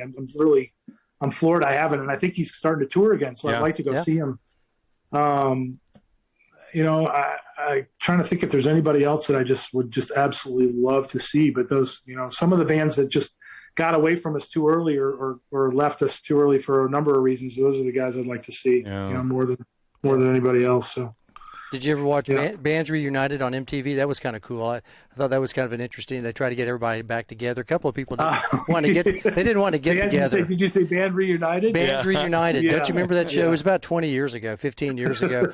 They ran around, you know, the world trying to get, you know, people back together, and there were just some that said no. And some guys didn't want to do it. They didn't want to no part of those guys. They had enough. Yeah. But there were a couple of them that were pretty good. And then they did side by side stuff, and it was kind of interesting to see. You go, oh yeah, I forgot those guys. You know, it's kind of cool when you see. You know, I've seen Phil Collins, but I'm a big Genesis fan too, and I think Genesis is going to be on their last tour this year again. I don't know where they're going to be, but that's a band I guess that's one band I'd love to see that I've never seen. So I don't think does Phil get out and play much anymore? I don't think. Is he having some health issues? Well, I think he's singing. I think his son is a very good drummer. So I think his son plays the drums in the band, and Tony Banks and Mike Rutherford are still there, and these Daryl Sterner, who's his other guitarist, is there, and so it's great. So that would be one, I guess. Yep. Is there a favorite band that you have of any of the bands, or just not really? It's hard to say. Walkout music. What's your walkout music at the U.S. Open? Yeah, if you had to pick a song. Probably. I mean, I'm a huge Steve Perry fan. Journey. The guy's voice is just. And is it Arnel Pineda, the guy who took over for him, the Filipino guy, is phenomenal. But I just, you know, I'm a huge Journey nut. Anything that Journey did I was just super into it. You know, I just love the guy's voice and love their energy in the band. And, you know, I mean, how many theme songs do they have that people use them all the time? All the movies, all the TV, Yeah, it's crazy. You know, it's kind of funny that it happens to be an 80s band like that, but it's the one that comes to my mind, you know, at least right now. So. You know, I was watching the documentary on Journey, and Steve Perry didn't like being in the band. I was really flabbergasted, and the guys didn't either. They were like, "Really?" Yeah. I mean, he didn't really. It wasn't his thing. Really? He just said because he went on his own. You know, after a while, he went on his own. He goes, because I just didn't really like that. You know, he goes, I wasn't. I think he struggled a little bit with the fame, and he struggled with the travel and stuff like that. I remember hearing some of that stuff. You know. But my God, what a voice! Oh my goodness, just unbelievable. How many octaves can he go? It was like 6 or 7. It was something ridiculous. I mean, his range was like 6 or 7. I mean, it was something. It was scary. It was something silly. All right, let's go in the second set here. First paid job. Were you a job kid? Did your dad make you get out? You know, did he make you get mow lawns? I think. Yeah, well, not really mowing lawns, but my first job that I can recall was probably when I was 12 or 13. It was actually opening up one of the public tennis courts, believe it or not, in my neighborhood. I was in charge of, you know, taking money when people came in and locking the gate and cleaning it up and doing that kind of stuff. So that was my really my first paying job, you know, that I had. And it was a little bit in the summer. It was kind of I was playing tennis during that time, so I would do it when I wasn't playing tournaments. Yeah. And it was somewhat consistent. And then I was also opened up an indoor tennis club in the mornings before school for a while. Right after that, you know, I had to get there at 5:30 and open up and work till about 7:45 or 8 until the next person came in. Then I would shoot over to school and get there by 8:30. So, you know, that was one of my other first things, but all related to tennis, you know. All related. No mowing lawns. Yeah. I was not a mowing lawn kind of guy. Or newspaper? Newspaper, you weren't throwing the Chicago. No newspaper. I tell you, but your hours were similar to the paper delivers. Early, like it's still dark until at 5:45 for sure, until maybe this time of year. Yeah, that's right. Are you still a fan of the sports teams like Cubs and White Sox? Yeah, I'm a big fan. You know, we had it so good with the Bulls. Oh yeah, yes. The Bears. Yeah. I mean, we had I was signed by ProServe when I first signed, and Michael Jordan was signed. But David Falk was the one who sort of got me to go to ProServe. Mm-hmm. And then I was with IMG as well. But Michael Jordan was there, so I was a big Michael Jordan fan, Bulls fan forever. I grew up with some friends. Ron Santo, who was a Cub, third baseman for the Cubs. Right. His son was in my class, so we would go every year. We would sneak out. First opening day, we'd sneak out of school, wouldn't go to school, hop on the L and go to the Cubs game. Sit in the bleachers, for like $3. Ferris Bueller's Day Off. He was Ferris Bueller. They made a movie about that, Ferris Bueller. He was on camera, right? Korita. That was me. Not a lot, but I did have my fair share. I bet. No, I mean, Chicago was a great place to grow up and a great place for sports and really everything. I mean, you got the best of everything, other than the winters, which are, I've lived through, 4 feet of snow and 35 degrees below zero in my house, so I had some experiences with that too. But it's a great place to grow up and a great city. So. Yeah. Sounds like some good stuff. Did you ever go to the United Center and watch the Bulls game? Did you ever go? I went to a couple games when I was there during that time. Funny enough, my dad's cousin, his name was Ben Bentley. He was the announcer for the Bulls in the 70s. No kidding. With Tom Borwinkle and Jerry Sloan and those guys, So I got to go sit a couple of times. We didn't do it very often, but I got to go sit underneath the basket on the floor and watch him play. I almost got stepped on by Gus Johnson one year, and my dad. That was like the last time my dad took me, I think. He flew into me and he missed me by about 6 inches, So, oh man, those are some great. Was Bob Love on that team? Butterbean Love. Bob Love was on that team. Chet Walker was on that team. Wow, Butterbean, good stuff. Yeah, that was an interesting time. Yeah. Oh my goodness, that was. I think that the Bulls had the best walk-up music. Announcer. When they played Alan Parsons Project. And now, and then the Alan Parsons Project. That was great music. Back at the time, and I was like, man, I never missed a Bulls game because I realized that Jordan was so great that I wasn't necessarily a Bulls fan, but when you watch greatness like that, I love to watch greatness like there's just nobody. I mean, I compare he and Tiger Woods. I just don't. It's just. You've probably seen the Jordan documentaries. There's just no turning the guy off. I mean, if it's racing you to a parking spot or playing checkers, it doesn't matter what it was. The guy's going to want to kill you. Yeah. There's just, he's wired differently than almost anybody in the world. I mean, Kobe was wired similar, but nothing like Jordan. Jordan was, just uncanny, phenomenal. Phenomenal. Was there anybody at the academy like that? Was anybody that you recall? You don't have to say names, but workaholic like that. I mean, Courier was a lot like that I remember. And he was younger than I was when he came in, and I was there, but he worked incredibly hard. There were guys that worked hard, but I don't remember anybody even remote. The only one in tennis that I remember during my era was Lendl. Lendl was a machine. Yeah, just a machine. Did he ever? He had feedback coaching him, and he had, who was the Australian lefty who was a great Tony Roach. Tony Roach, Roach, and I mean he changed everything for everybody. Fitness and work ethic and discipline and all kinds. It was just uncanny what he was doing. So nutrition. Everything. If an eyelash was bugging him, that eyelash is pulled like immediately. Yeah, he was that serious. He would hire pros to go with him and fly him in to play because he had to play, lefties to play because I played McEnroe, and certain guys that he knew worked really hard and made him really grind. Christo Van Rensburg was one of his partners too. He practiced with Christo a lot, and he would pray. Christo was a grinder, kind of a bunt and run guy. Yeah, worked really hard.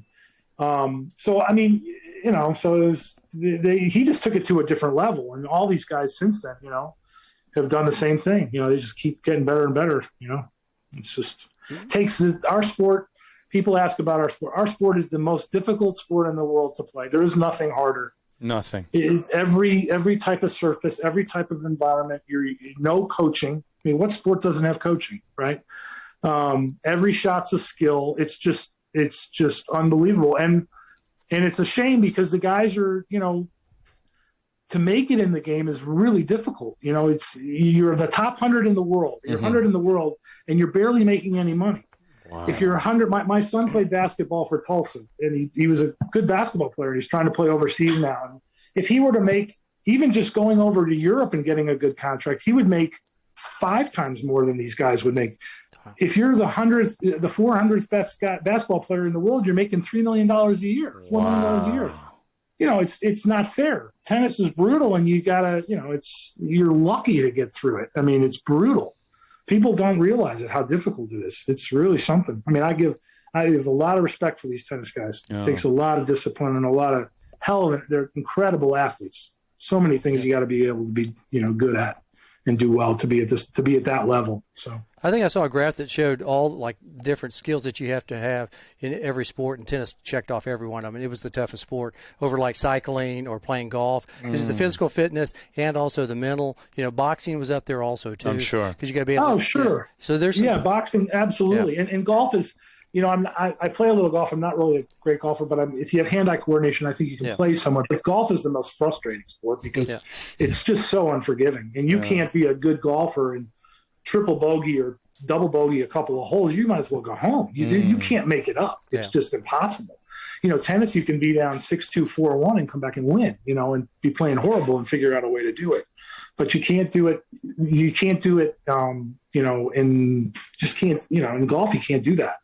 Yeah, then the ball just sits there. It just you're just like, damn it! It's like that ball's just sitting there. Frustrating. Favorite movie, TV shows? What do you like to watch? Are you a TV guy? Do you like to?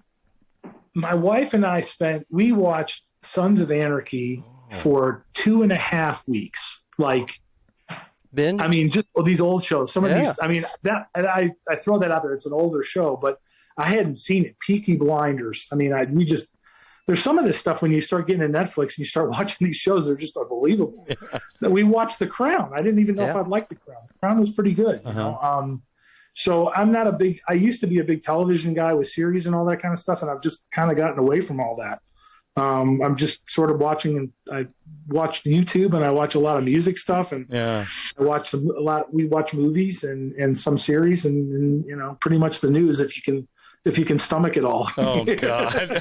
Don't get me started on that one. It's a crazy world we live in. I don't want to go there, but it's a crazy world we're living in right now. So, breakfast, lunch, or dinner? What's your favorite? Ooh, unfortunately, I think I like all three. Oh. That's been my downfall. Yeah. No, I love breakfast. I love to go to breakfast and get a good breakfast and get my day started. I'm a big ethnic food person. I love Mediterranean food, Indian food, Thai food. Oh yeah. I love all that kind of stuff. Love spicy foods and stuff. Spicy. So, I think we had some good spicy Chinese a couple of weeks ago. Oh yeah, it was great. Place is amazing. Jeff's restaurant is fantastic. So he's good. Got a great staff, and he's got a couple of great restaurants. He was really done well. So food is tremendous. But I would say breakfast. So I know you're in the South. Are you a big Waffle House guy then? Eating breakfast? No, I mean, it's okay. I'm not really as much of a Waffle House. I was more of a Waffle House guy in college, but you know, every once in a while, if I get the urge to get a little all-star breakfast with a couple eggs, and I try to stay away from more of the fried stuff now. I don't really like to eat a lot of the fried stuff, but you know, it's good for a little, you know, a little taste every once in a while. Sure. So. Yeah, you got to have a off training day every now and then. Absolutely. Right. Absolutely. All right. So now, speaking of food, and we're thinking about a party, like a soiree, and because I'm from Oklahoma, I like to say the word soiree. It's kind of a nice word. It means big party. And you're going to invite some people. We know that we're invited, and maybe your immediate family. Are there some dinner guests? And they can go.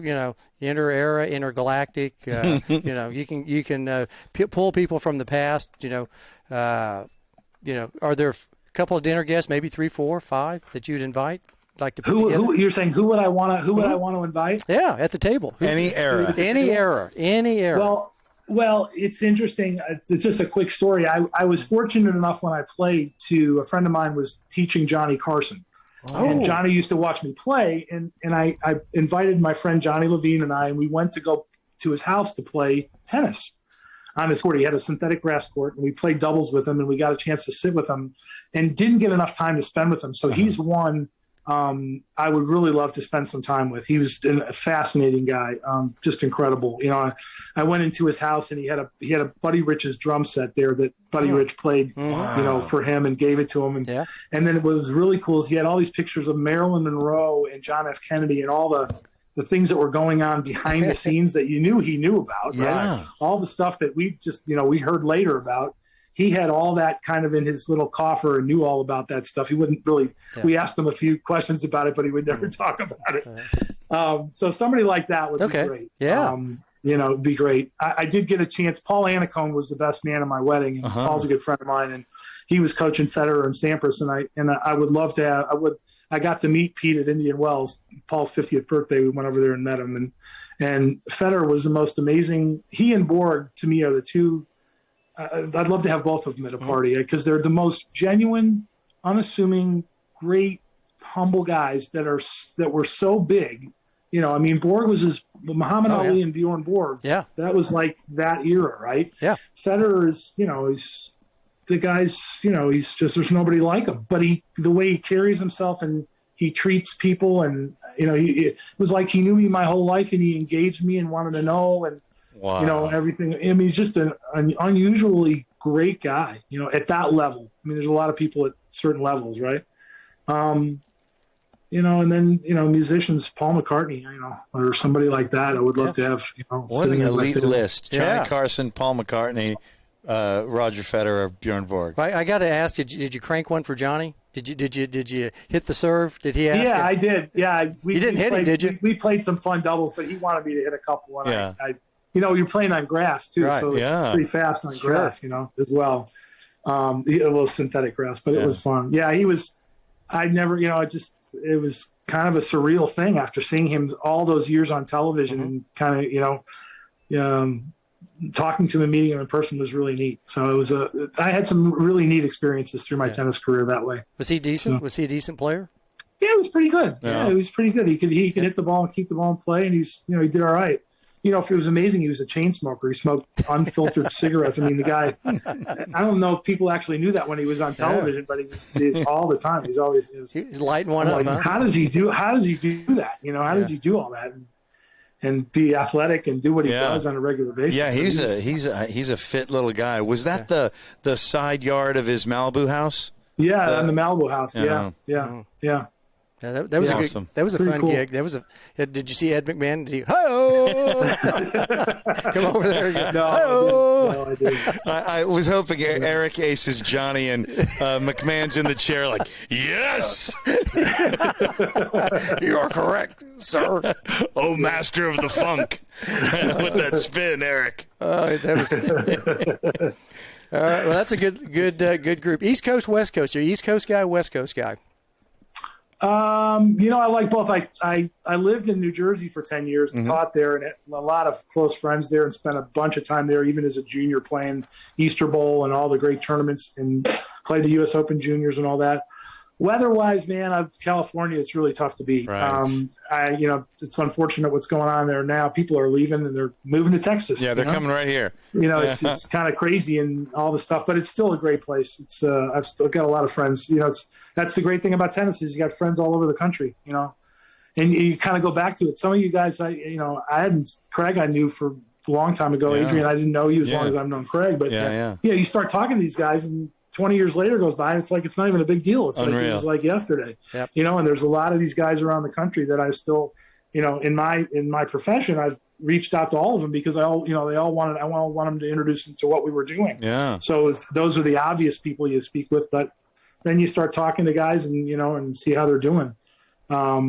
Real quick shout out to you might want to think about too. Bill Scanlon, who's a Dallas guy, is really sick right now. We just heard about this last week. Yeah, it's really bad, and so is Mike DePalmer Jr. Yeah. Mike DePalmer Jr. has cancer, and it's really a bad gig. Wow. Also, he's got. It's not good for either one of them. Either one of them are not good. So you might just give a shout out for them and be thinking about them. We will. We're praying about those guys. I hate to hear stuff about that. You know, we lost Dennis Ralston recently. The beginning of this year. Yeah. Whatever. it's just you don't think about those things until you get our age. And Right. then The perspective, yeah.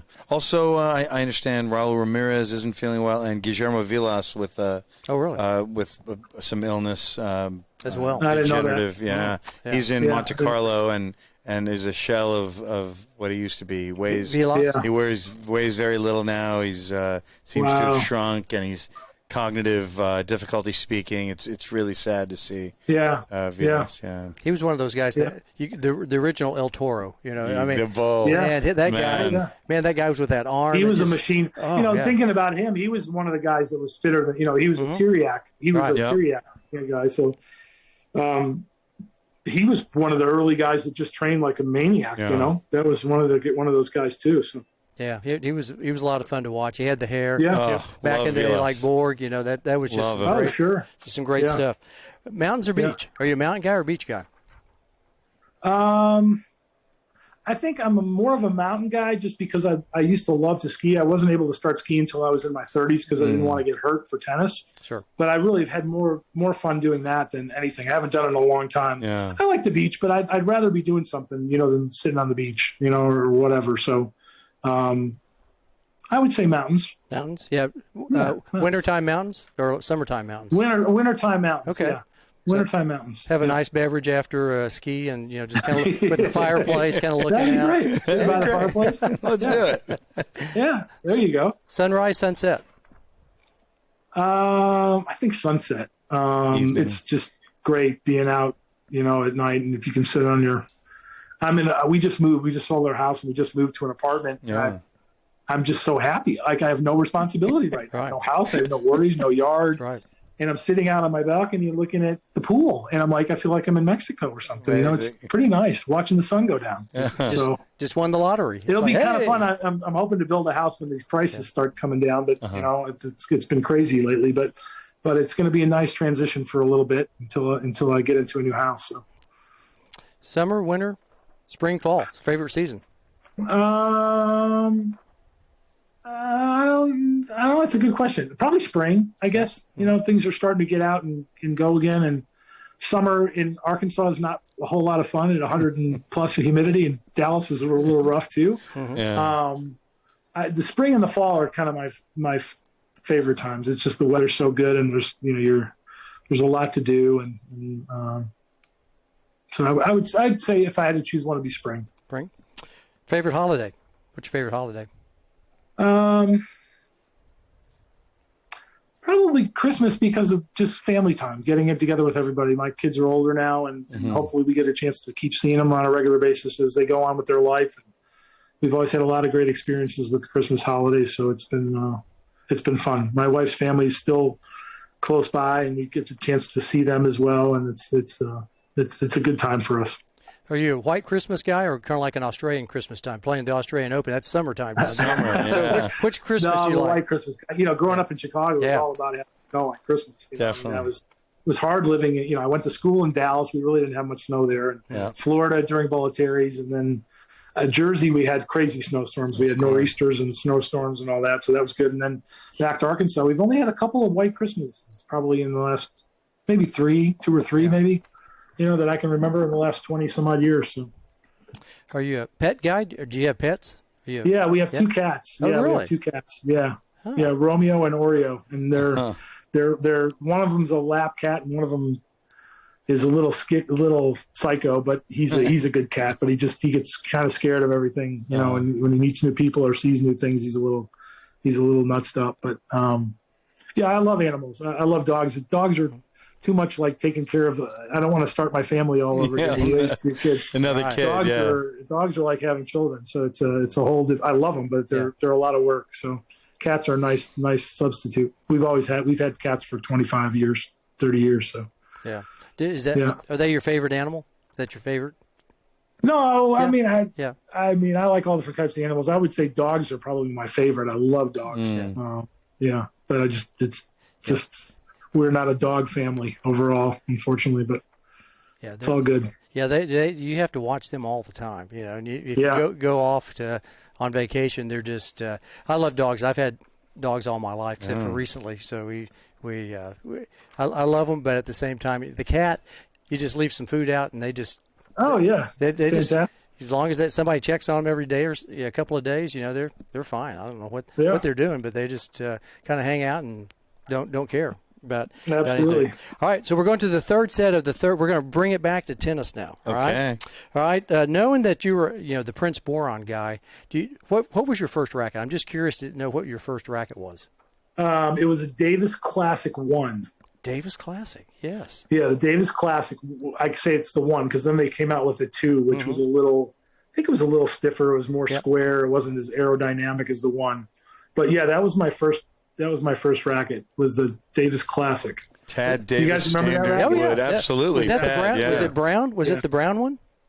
Brown one was Imperial. Okay. The ones you're talking about were more. You're right. Yeah, It was the Davis one Imperial. you're talking about is probably more cream with White? Yes. Yeah, Yeah. white cream kind of. That Yeah. one? Okay, yeah, I knew. I was Yeah. thinking either one. I just got them kind of confused, but I bet you broke a few of those if you were swinging hard at that Yeah. time. I had a kind of a rough temper when I was a little kid. My mom, I had a few 4-letter words and a few racket breakings, and my mom yanked me off the court one year, and that sort of changed me. So I had one of those things that happened in my life that sort of was a life-changing experience. Straightened you out a bit, huh? Yeah, it did for the most part. Yeah. Come to Jesus moments. Indoor or outdoor tennis? Are you an indoor tennis guy? Outdoor? Oh, I love indoor tennis. I've always had great experiences playing indoor tennis and love indoor tennis. It's as soon as you take the elements away, my game with my serve and stuff is automatically, it helps a lot. I mean, I've done well outdoors too, but I just love playing indoors because it's much more controlled, and typically the courts are a little faster for me, and I've always had decent results in the indoor stuff. So, what was your favorite tournament then? What was of all the tournaments? And you played in all of them, I'm sure. I mean, I had a lot of favorite. I mean, the Open, I always did well there in some capacity, whether it was singles or doubles. Yeah. I always did well in Tokyo. I used to get on the trains and they would call me Godzilla. Because I was so big and tall. So I had a big following there for a while, and I always did well there. I got to the quarters of the semis of the Seiko Super tournament that they had back in the big tournament they had there.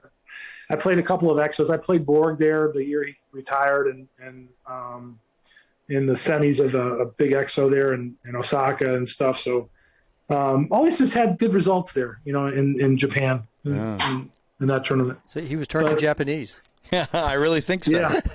Yeah. So did you like the Vapors? Did I like the Vapors? That new wave kind of. That was their only song, right? One hit. That's right. Yeah, you guys got it. So that's pretty good. That was nice. Yeah. All right. So you've got to have, of all the tennis you played, you've got to have maybe one embarrassing moment or two embarrassing moments. Is there one that you can tell us the most embarrassing? Oh, I mean, I had it goes into the tantrum and stuff. I mean, I was playing with a guy you may know, Brad Pierce. Oh yeah, Pierce. Brad and I played some doubles together. We got to the finals. We had gotten to the finals of South Africa at Ellis Park. It was the big pro tournament there, and then we came back and played. I don't know. It was right around Japan time. We came back and played Japan, and we beat. That's when I actually hit. I think Michibata on. It was Michibata Davis or somebody like that or whatever. And then we ended up in the second round playing a Japanese team, and the Japanese teams at that time were not. Back when I played, were not very strong, and Brad, we just did not play well. I played terrible. He played terrible. We both sort of shut down, and I broke my racket at the end of the match, and they fined me. I don't know. At that time, it was a lot of money. I think it was like $2,000 or or $1,000. And at that time, there wasn't a lot of money, in it. So, and I was more brutally embarrassed about it. I mean, I just lost it. Really? I'm like, we lost to these guys. We just beat two solid teams, and we lose to these guys. And I was just like, oh man, I just couldn't believe it. It was the worst thing ever. So, I've had probably other ones, but that's the first one that comes to mind. Yeah. So.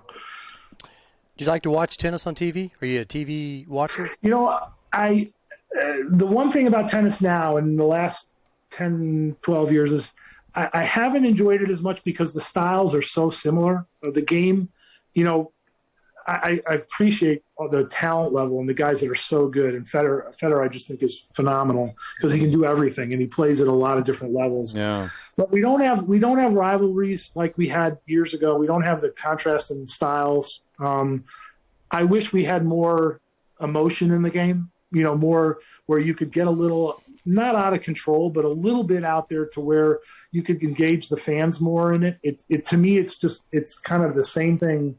Over and over and over and over and over again. But the level is so good. I mean, it's freaky good how good it is. And the points are – but, I wish they could come to the net and do some other things and kind of create a style and get in people's faces a little bit. And I think we always need that in tennis. I think it's important to have that. That's my take on it as far as stuff now and, back in the day. I love McEnroe and Connors. I mean, I think they were great for the sport, even though they were a pain in the ass to play. Yeah.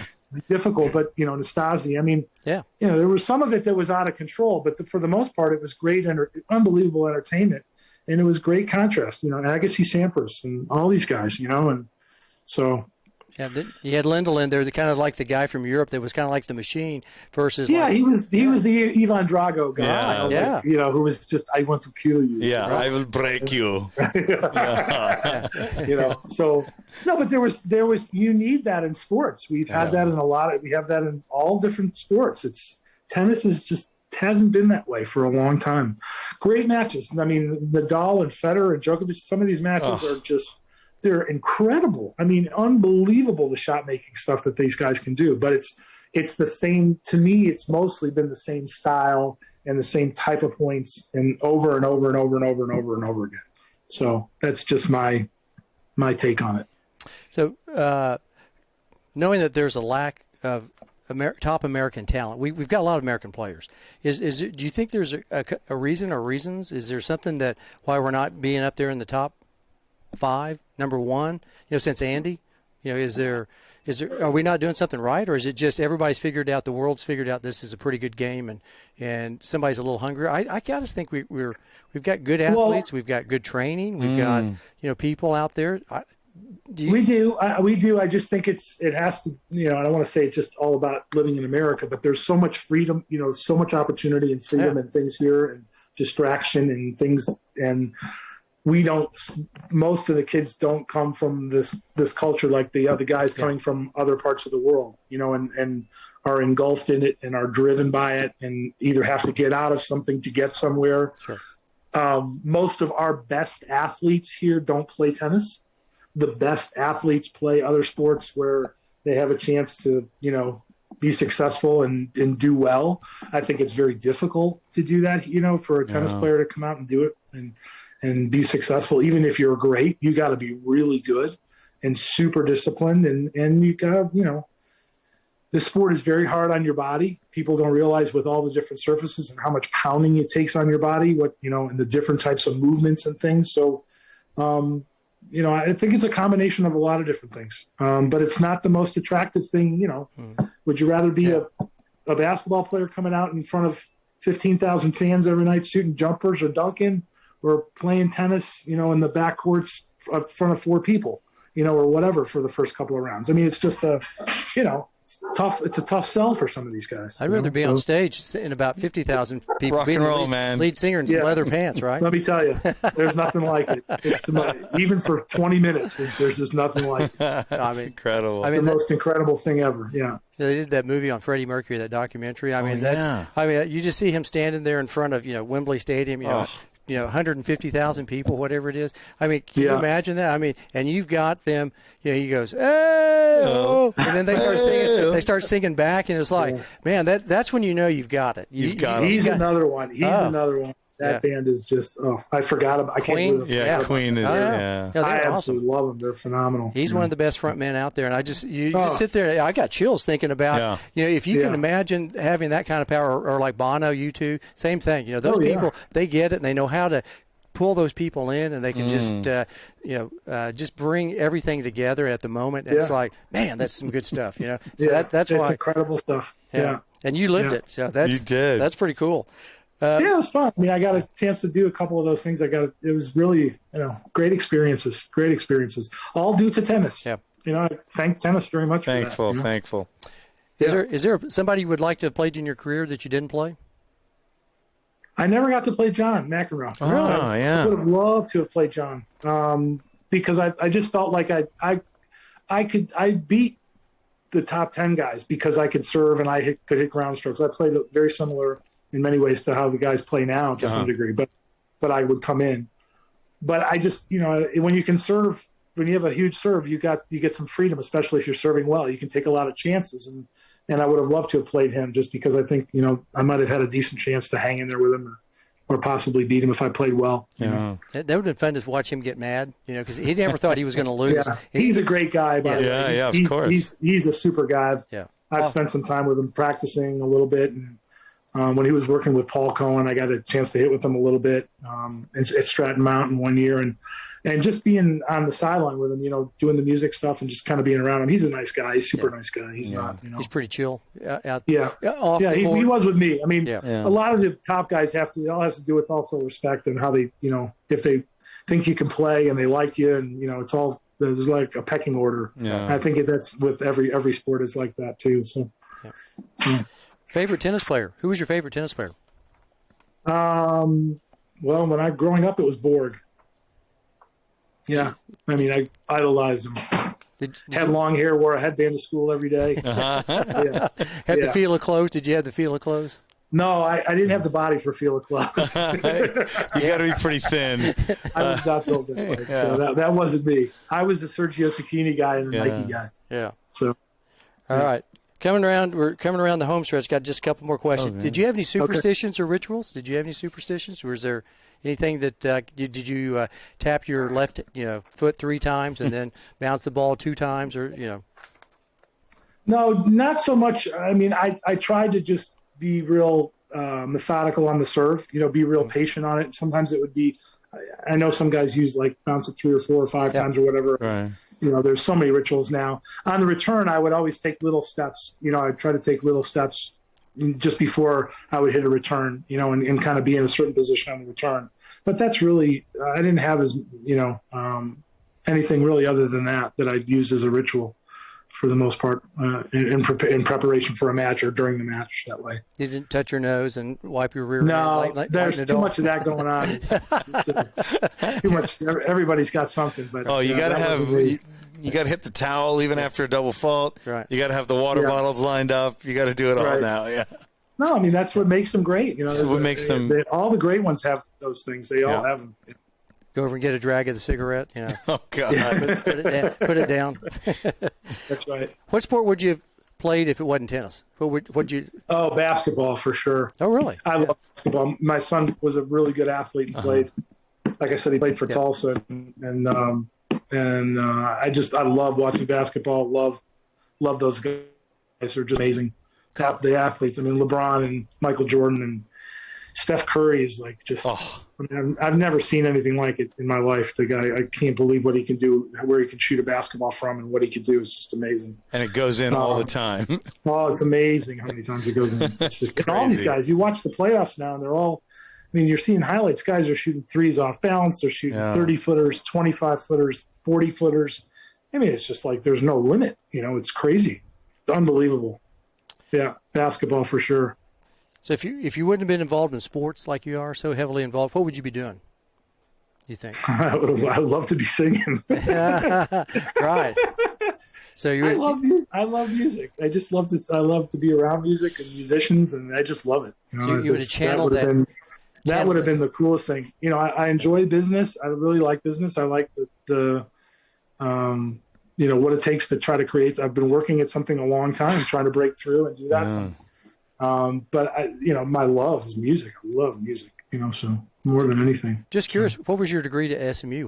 Did you get a degree? Well, I didn't graduate. I only went 2 years, and then I turned pro. So I was a business major until that point. But I had a really good summer. I went from like nowhere to like 80 in the world, and then I had a great summer and went up. So at that time, I started getting contracts, and it wasn't time to go back to school. It was time to try to play tennis. So I did not go back to school to graduate. So I went right from the tour into running clubs and managing clubs and stuff like that. So SMU was a great time to go to school at SMU. I mean, we had we were we were probably top 5 in 8 sports that time. Wow. With football, and we were 2 in football, 2 in tennis, 1 or 2 in swimming, cross country with Michael Carter and all those guys. We were one in the, I mean, every golf with Payne Stewart. I mean, it was crazy.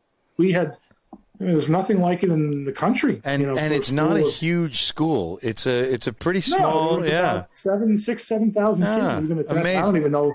That might have included grad students. Right. I don't know, but so I missed school. I missed it. I would have loved to have stayed a couple more years just because of the fun I had, and I would have learned a lot more, and it would have been a good maturing experience for me too.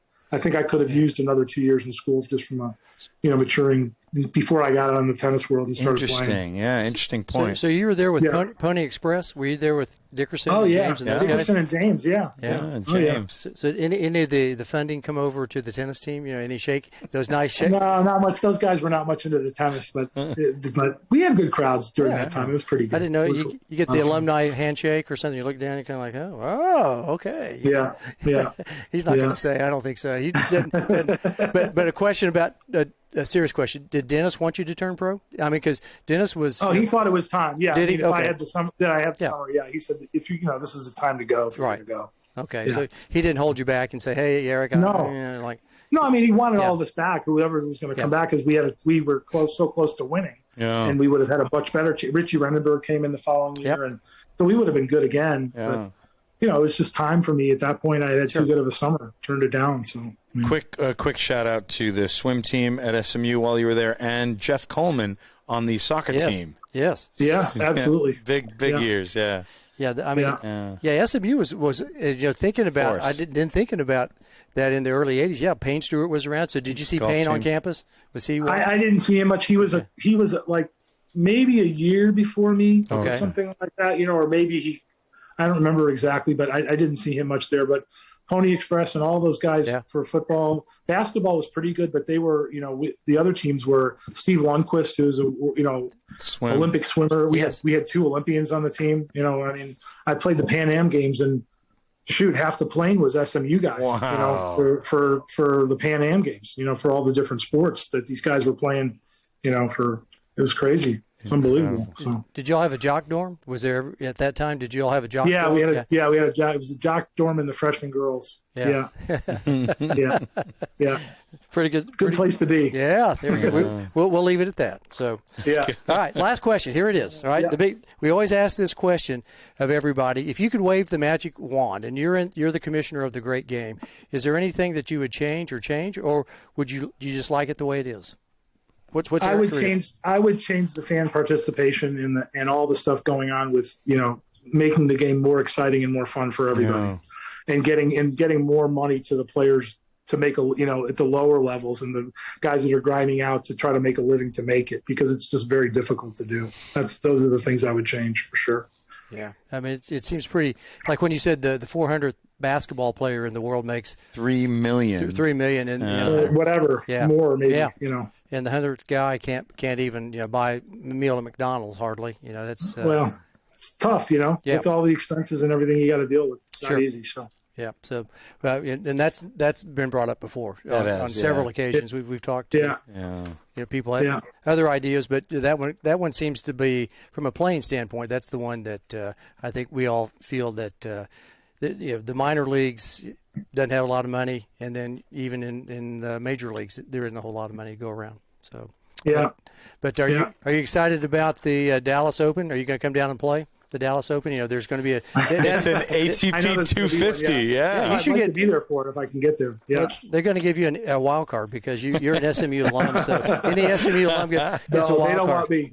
No? I'll come and maybe sing. During halftime. Hey, there we go. Now we're talking. Yeah, we're going to. I love it. We'll get you on for that. But so cool. Eric, Korita, thank you for your time. What a pleasure. Hey, it was great to see you guys, and thank you for the opportunity. You're just Hope to wonderful. See you soon. Yeah. Well, we'll see you soon. Definitely. Yep. We'll keep in touch, and many, many thanks. There are a couple questions we didn't get to, but we'll get to it Wednesday. Yep. And Eric, Korita, have a wonderful night. Huge thanks. Thank you. See you guys. Take Appreciate care. it. Thank you. Have a good one. Okay. Good night. All this retro.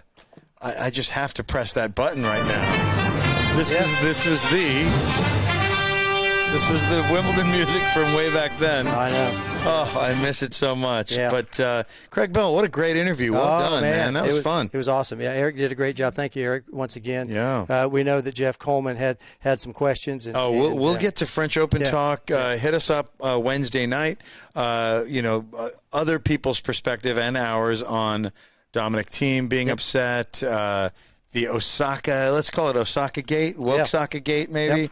We'll talk a little bit about that and the importance of marketing, the press room, mental health. Yep. I mean, I want to be sensitive to her also, and I'm curious to hear. So hit us back with some comment, and we'll talk a lot about it on Wednesday on Instagram.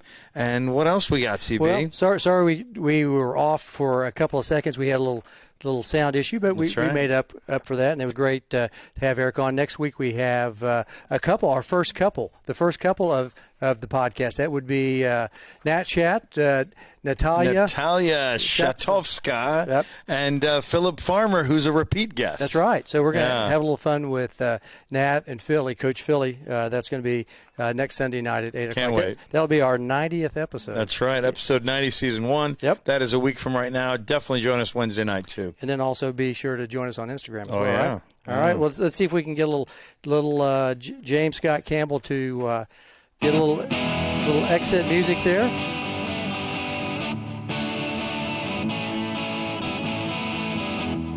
All right. Thanks for listening to Season 1, Episode 89 of At the Net Podcast. Join us next week. As we talked about that, we'll be talking with Nat Chat and Coach Philly, right? Love them both. And then, like we said, join us on Wednesday nights as we talk a little bit of the great game, 8 o'clock on Instagram. And what do we do on that usually? We always ask, what's in Craig Bell's tennis shorts? And I always say, not much. He also always says, 2 questions, 2 pockets. We'll talk Roland Garros will be definitely one of the pockets. It's always 2 legs of the short. That's right. So, and lastly, be sure to like us. Be sure to like and follow us on Facebook, share it. YouTube, Instagram, and other social media outlets. We're very social people. We're social. It helps us with the algorithm. You know the thing. Do it. Hit the button, share it, and comment. And let's have a lot of fun Wednesday night and Sunday night. Thank you, as always, for joining us. Yep. Plus, tell a friend or friends, as we like your peeps. Hopefully, they'll like to be, peeps of ours and be netheads, right? Netheads, as we call them. The Nethead Nation. So we appreciate this episode, like I said, once again, with Eric Korita. Happy Memorial Day. Thank you all to the veterans for all that they've done. We appreciate all you've done for making this country the way it is, and we honor and appreciate, like I said, thankful for you all. All right, so that's the tennis news as it seems to us. Good night, everybody, from Dallas, Texas. Good night.